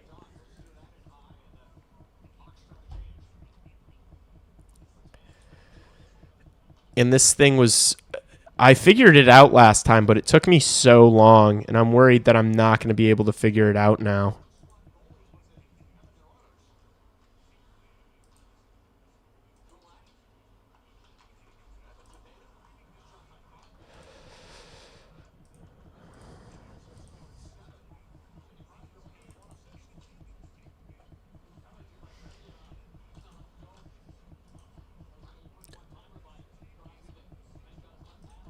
I'm trying to... No clocks are in fact working. What happened to Kubalik? He fell off. Turns out 2 clocks at once kind of wipes the system.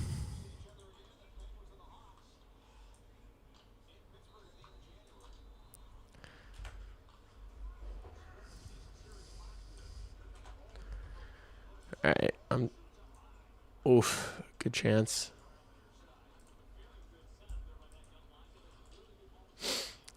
Dude, this more Green Lardis line has been clearly the best line for the Blackhawks today.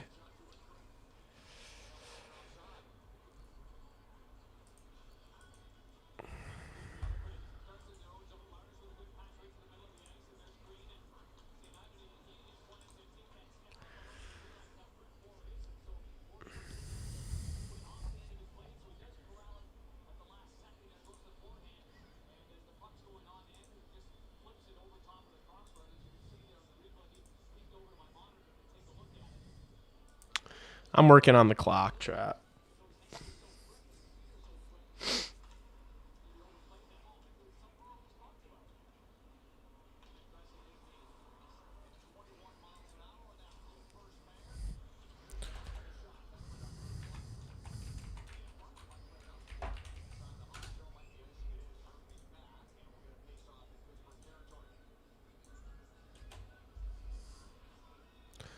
Lardis will be better than DeBrincat, Turbo, and 2 second-rounders and Lardis.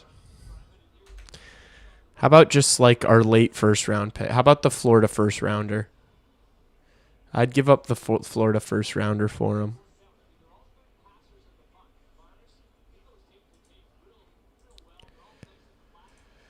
I actually do think that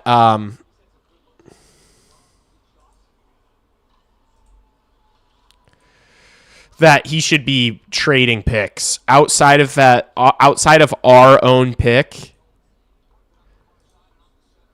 I really do think that that Kyle Davidson should be like, what's the point of drafting in the late second round? You know, what's the point of drafting in the second round at this point? You have so many prospects already. You might as well start trading picks to like either move up as high as you can in the draft or get like a young star or like a young young established player. Like package everything for a young established player. Bring in a dog. Do you guys agree? Or am I waffling?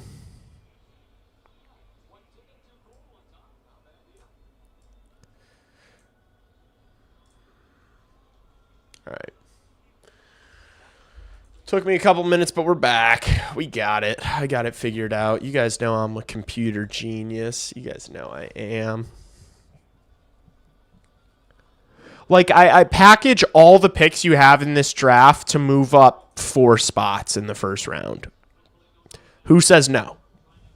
You know, like if we end up picking 7th or 8th, literally package every single pick you have to move up to like the 4 spot. You know, like what's the point? What's the point of drafting in the 6th round? You've got 800 prospects that you're not going to like.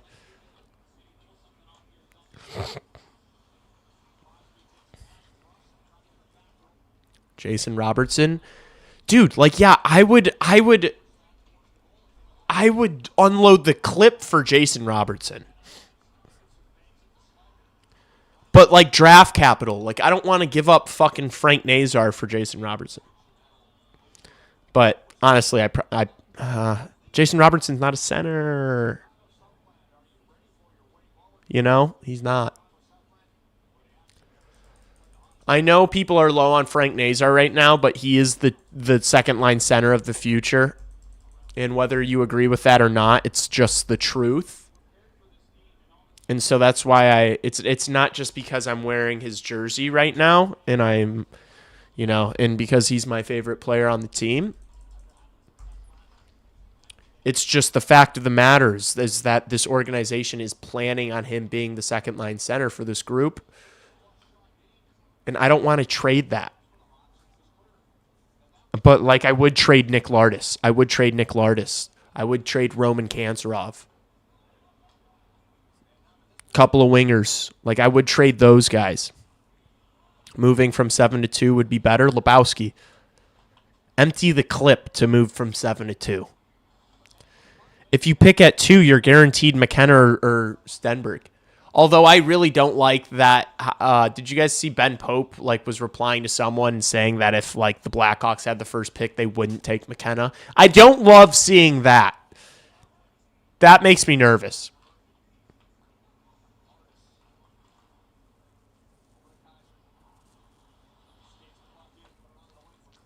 I'd give up assets for Jason Robertson, just not Connor Bedard or Frank Nazar. Like, I'd give up a first-round pick in a top prospect. I would.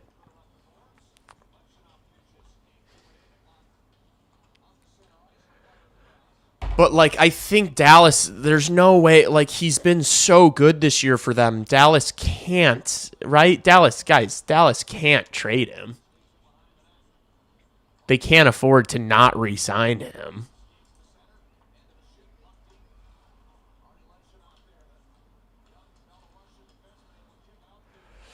He's an RFA. He's making 7-7. Oh, nice pass. Oh, puck bounced on Levshinov there.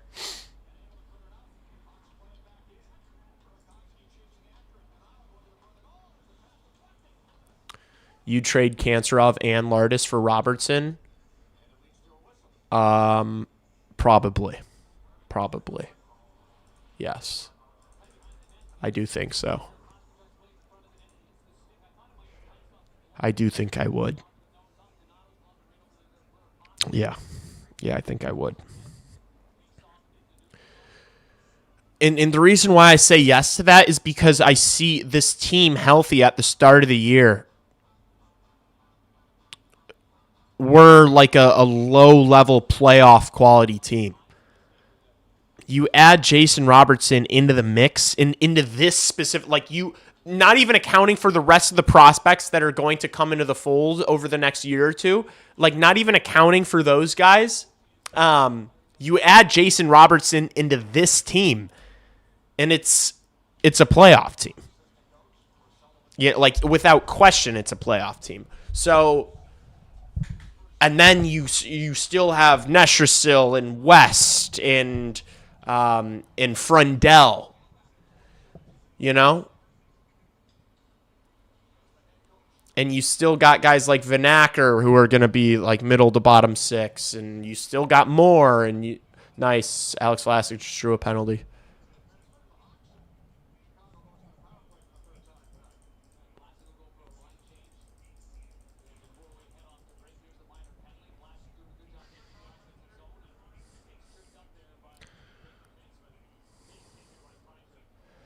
That is Cope. What's Cope? Wait, what's Cope?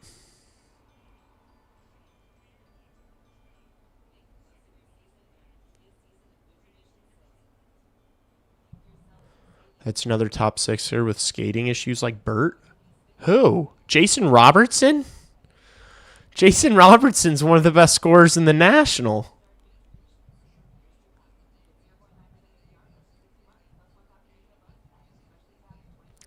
Frundell for Robertson.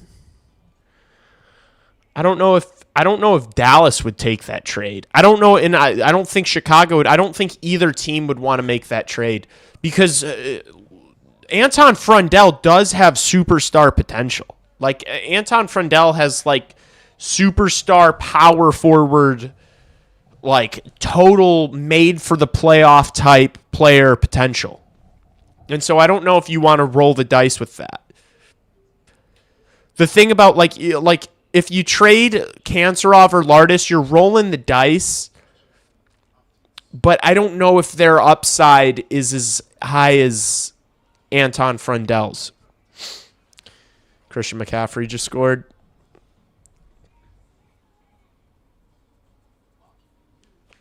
I hate CMC. People are sleeping on Boisvert. I think he can be like a Brock Besser type player. I have not watched any of his tape, so I can't speak on Boisvert. Not watched any of his tape this season. I have not watched a second of Sasha Boisvert tape. So I don't want to be on here telling you guys about Sasha Boisvert like I know what I'm talking about.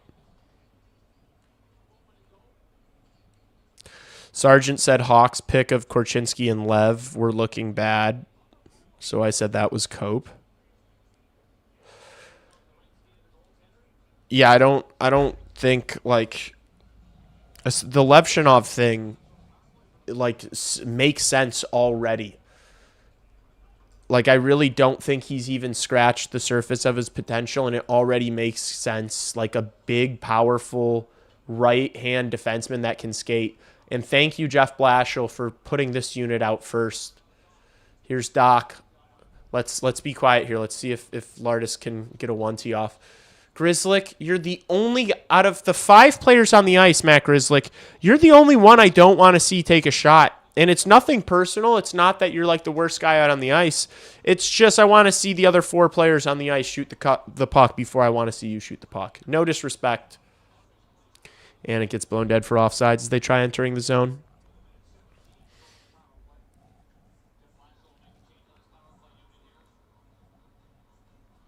Frendell could be a cornerstone. Yeah, that's what I'm saying.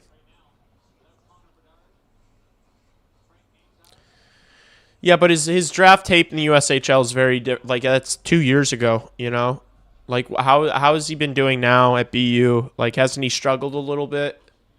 That's kind of what I've heard. He hasn't been as impactful as he was on Nodak last year. Like what has he looked like recently? He hasn't really gotten a ton of buzz, and I would imagine that's for some reason. Burakovsky back to Levshinov. Bertuzzi passes it back to Burakovsky. Good passing here. Wrist shot from Levshinov gets blocked. Burakovsky has it. His shot gets blocked. Good pass to Donato. Didn't release that quick enough. Don't be dissing Grizzle to shizzle my nizzle. Development isn't linear. He'll be fine. But like what kind of like there's so many guys, you know, I literally just kind of mapped out that like where do you see him playing? Is he a third line set? Is he a third line? Is he a center? Is he a winger? Is he a third line player? Is he a second line player? Like you've only got so many spots. You still have Tyler Bertuzzi and Teuvo Teravainen signed for a couple more years. You still have Ryan Donato signed for a few more years. Oh my gosh, why am I so sleepy? Oh wait, I didn't get much sleep last night. That's why I had an early work day.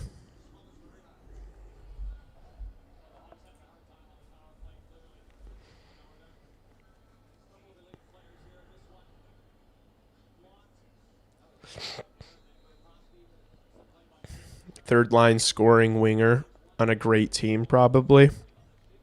That's perfect, honestly, Lebowski. Like, that's kind of... If he can be that, Lebowski, that'd be wonderful. That's, like, exactly what you kind of need out of him. I hope you're right on that.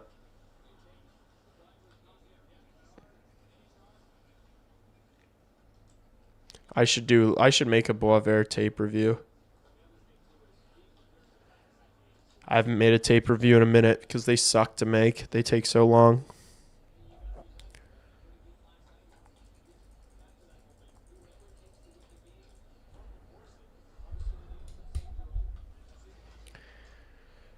Boisvert showed me plenty last year. This injury has slowed him. Okay.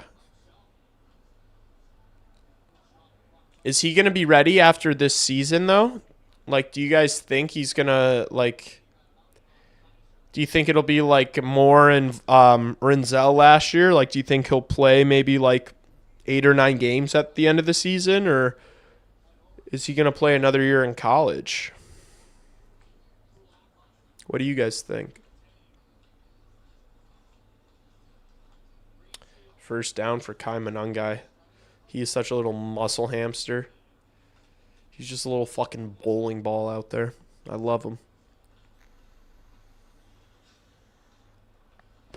Caleb passes it to Manungai. Breaks 2 tackles. Gets another first down. Manungai is so fun. More! Oh, good save. Lourdes! Another good save. This has been the best line. This line. Chat. This game has sucked, but this line has been really fun to watch pretty much all game, right?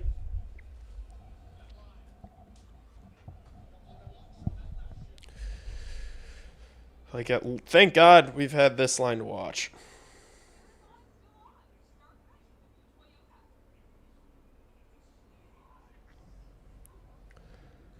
Put Boisvert on 4th line now?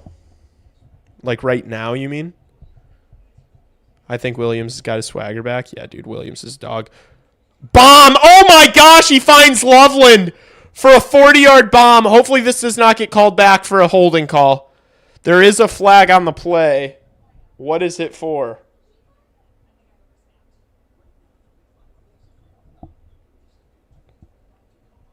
It's a touchdown. Holy shit. Caleb Williams is stroking right now.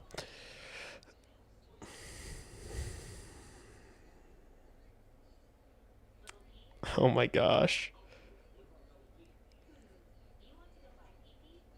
38-yard bomb. Caleb is so nasty. He just made that pass look like it was a 15-yard pass. You kind of knew this was going to be an absolute shootout, didn't you?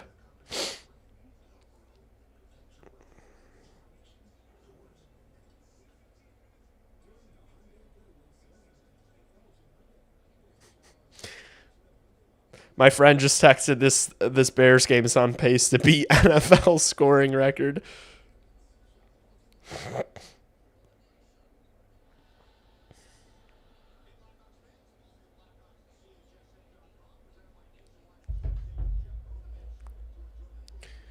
He'll probably sign end of season. Boyver, that is, needs to start in Rockford next year. He definitely will, I'd imagine. Bye, y'all. Dude, you said you were leaving like 45 minutes ago. You said you were leaving at the start of the Bears game. Shai Gartha? It may hurt the Hawks' chances if use too many young guys, right? It might hurt the Hawks' chances of what? What do you mean by that? Oh my gosh, Lardis with another good scoring chance. Oh, that almost went right under the arm. Shit. Dude, this fucking line. This line has been so good. This should be our first line, chat. Lardis just wiped out.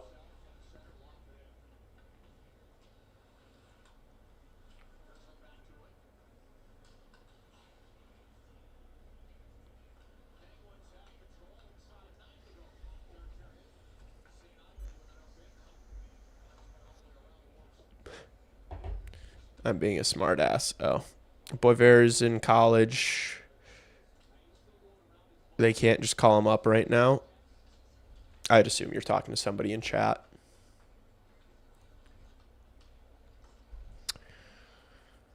Would assume you're not telling that to me.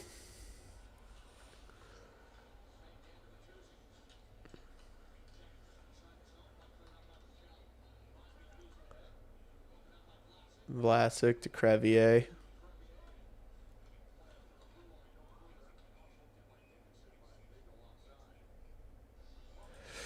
Well, honestly, in a super brutal Hawks game, we can hang our hats on how good this Lardis Moore green line looked. Hawks need good adults in the room. Lack of such has been Buffalo's problem.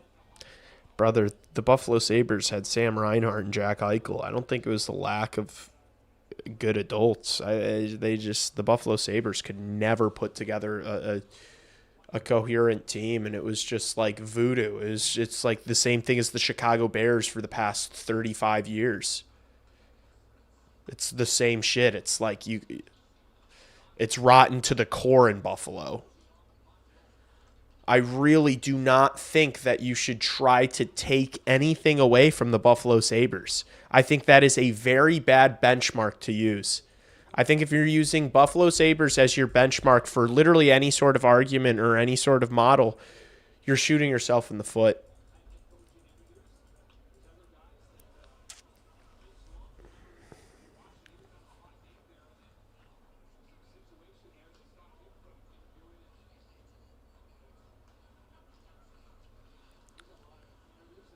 They need preschoolers. Why are you talking about preschoolers?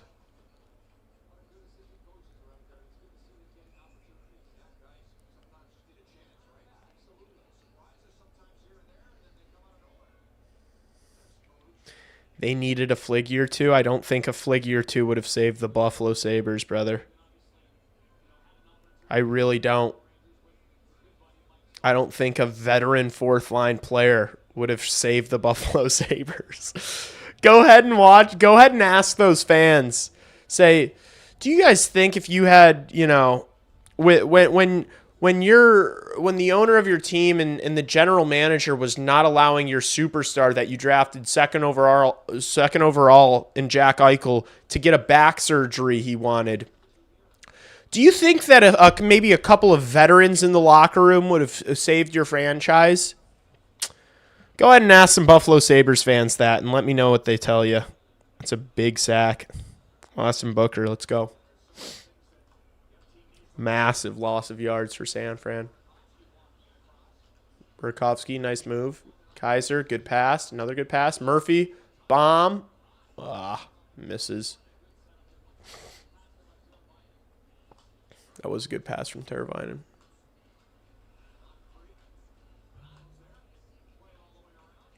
Buffalo needs Kyle Davidson to save them, literally.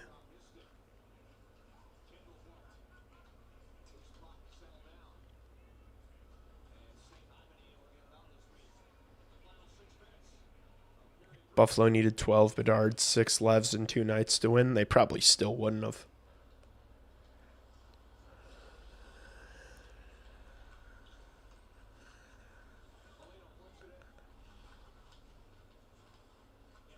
Oh, nice. Foligno makes a nice move. Almost scored another. Yeah, I think people act like veteran presence is what a veteran presence is not going to take a rotten team at the bottom of the league and turn them into a Stanley Cup contender. Veteran presences are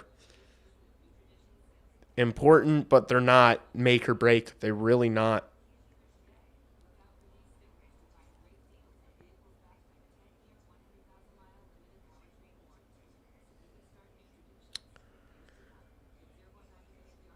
Who was the veteran presence on the 2010 Hawks team? Who was it? Brian Campbell? Brent Sopel? Who was the veteran presence on the 2010 Hawks? Ben Eager? Adam Burish? Hossa was in his prime. Hossa was not some wily veteran in 2010, Lebowski.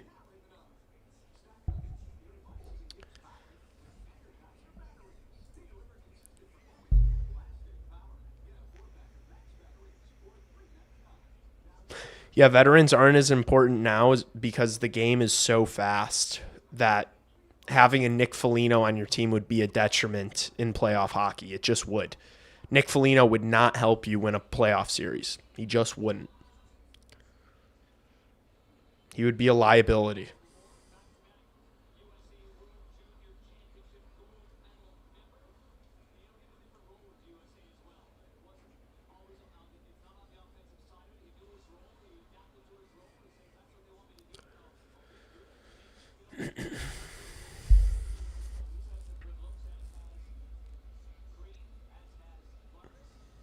John Madden, number 11.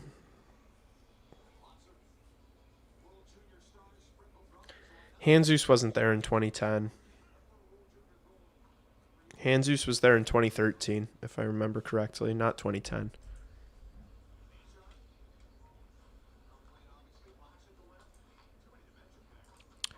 Point I'm making about 2010 is it was all those old guys were non-factors. All those old guys that you guys just mentioned were not important. And you might say, no, they couldn't have won without them. Really? Because they did 2 more times without them. You don't... if you've got the talent, you don't need veteran presence.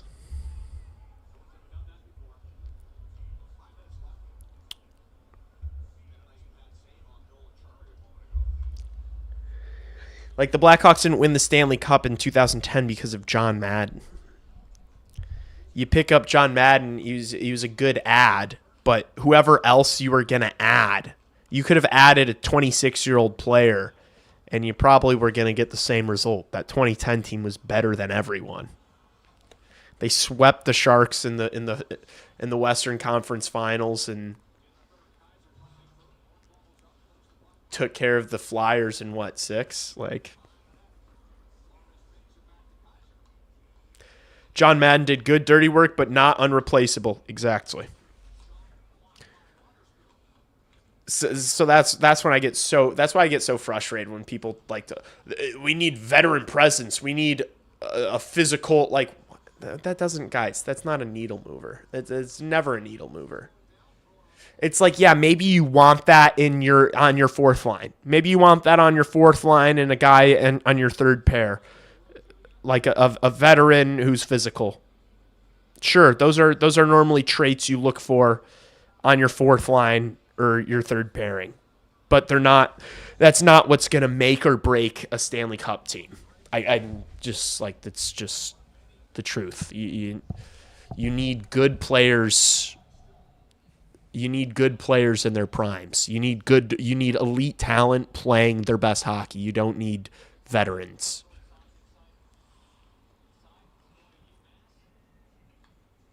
Hossa and Madden weren't important. It's not what I'm saying.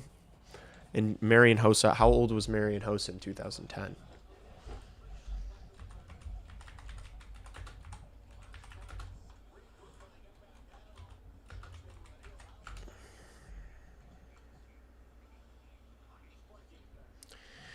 Marian Hossa was 30 years old. He was not, when the Hawks signed Marian Hossa, he was 30 years old. He was not some like wily veteran presence. He was like he was an NHL superstar in his prime.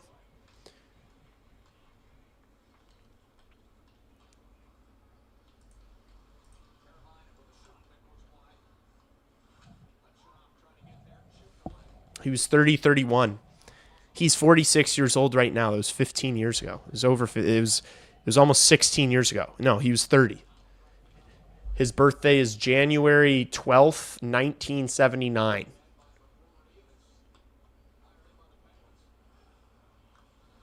So by the Cup run in 2010, he had just turned 31.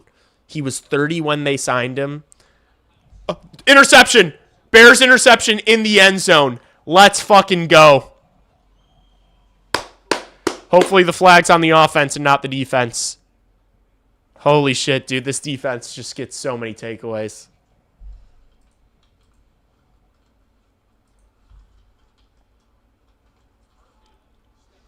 Hossa was a superstar at that time. Yeah, you wouldn't... The Blackhawks were not signing Marian Hossa because he was a veteran. They were signing Marian Hossa because he was one of the best two-way power forwards in the game, who had just helped take two teams to the Stanley Cup playoff, or to the Stanley Cup Finals the 2 years before. They were not like, oh, we need a veteran presence. Let's get Marian Hossa. No, they were like, let's sign the best free agent available. It wasn't, he was 30. Like, the Dallas Stars didn't just sign Mikko Rantanen because they needed a veteran presence. They signed Mikko Rantanen because he's a fucking... They traded for Mikko Rantanen because he's one of the best wingers in the game.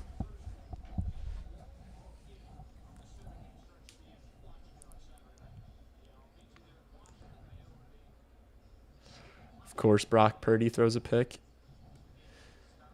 Oh, no, it was a flag, so it didn't count. Wait, I didn't even see what the flag was on.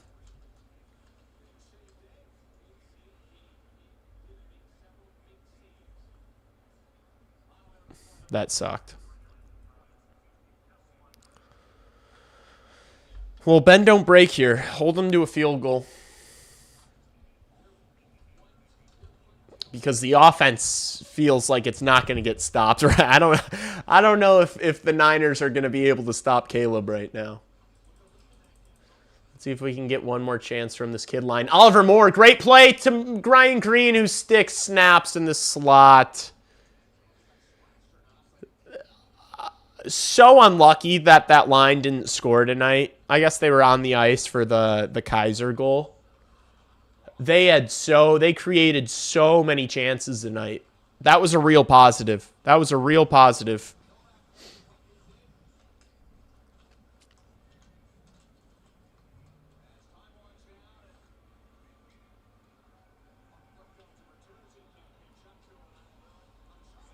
Oh, Bertuzzi scores with 1 second left in the game. There you go, Bert. Here's another cookie for you. He'll take it. He'll take it. Play to the whistle. There you go, Panger.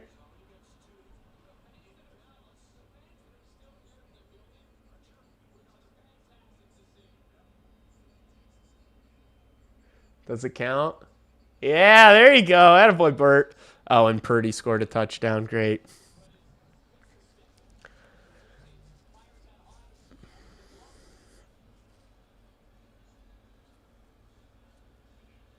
The Stars already have those vets in a continuous slate of playoffs.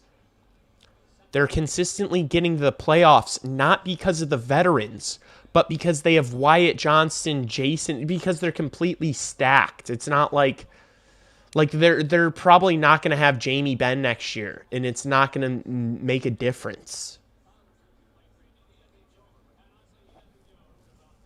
Like, the Dallas Stars are in the playoffs because they have one of the best goalies in the world, two number one defensemen in Heiskanen and Harley, a completely stacked forward core. Like, that's why the Dallas Stars are in contention all the time. It's not because of the veterans. You could take the veterans off the team and plug in young players, and they would succeed the same.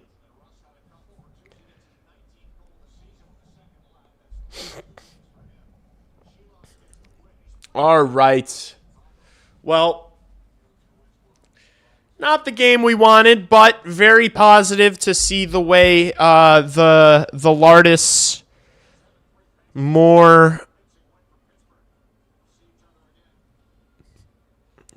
more green line played. That was fun. Other than that, pretty brutal. Not super shocked. This team is yet to play a good game on a back-to-back, unfortunately. I'm looking to see how much ice time these guys had. Green played 15 minutes. Moore played 15 minutes. Lardis played 16 minutes. Good. This was exactly what we were screaming about in the first. That's good.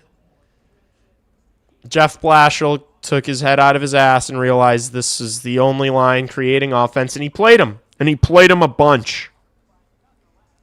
As he should have. It was a very, very even split ice time throughout the lineup tonight.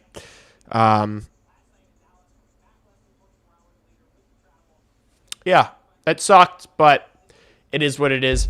I don't think I'm going to stay live for this whole Bears game. I think I'm going to turn this off and go to the bathroom and eat some food and enjoy this Bears game and not have to stay in a live stream on the internet.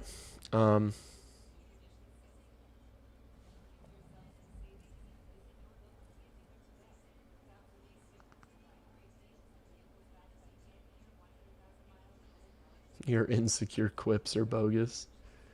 Yeah, there's a lot of that with some people in chat that will hang out and act like normal people, and then they'll just bug out and just talk shit and try to rage bait.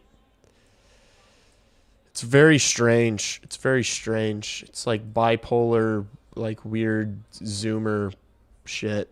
I don't know. Don't stress, Lee. Hawks will be good. I'm so aware of that.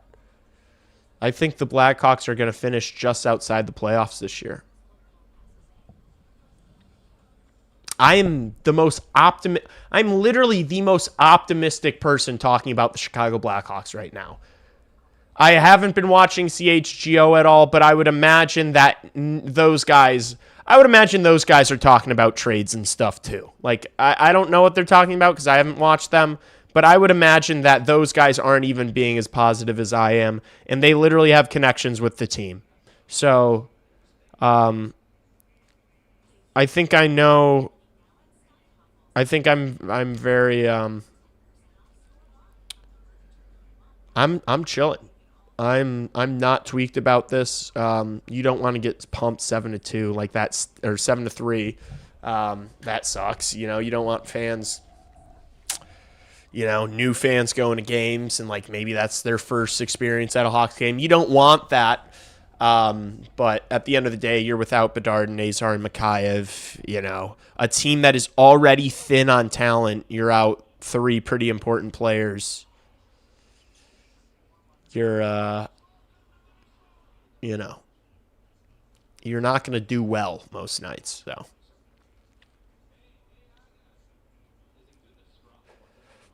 but yeah, I appreciate y'all.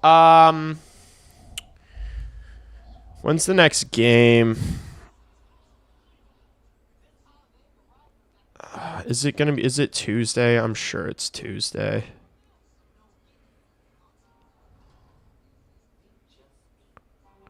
Of course it's Tuesday at 7:30. There's a meeting I've been trying to go to on Tuesday nights. Probably won't stream the game on Tuesday, but we'll see. Video tomorrow probably. I'll cook something up. I appreciate you guys. I will see you guys later. Go Bears. Bear the fuck down, baby. Have a good night. Go Blackhawks. Do not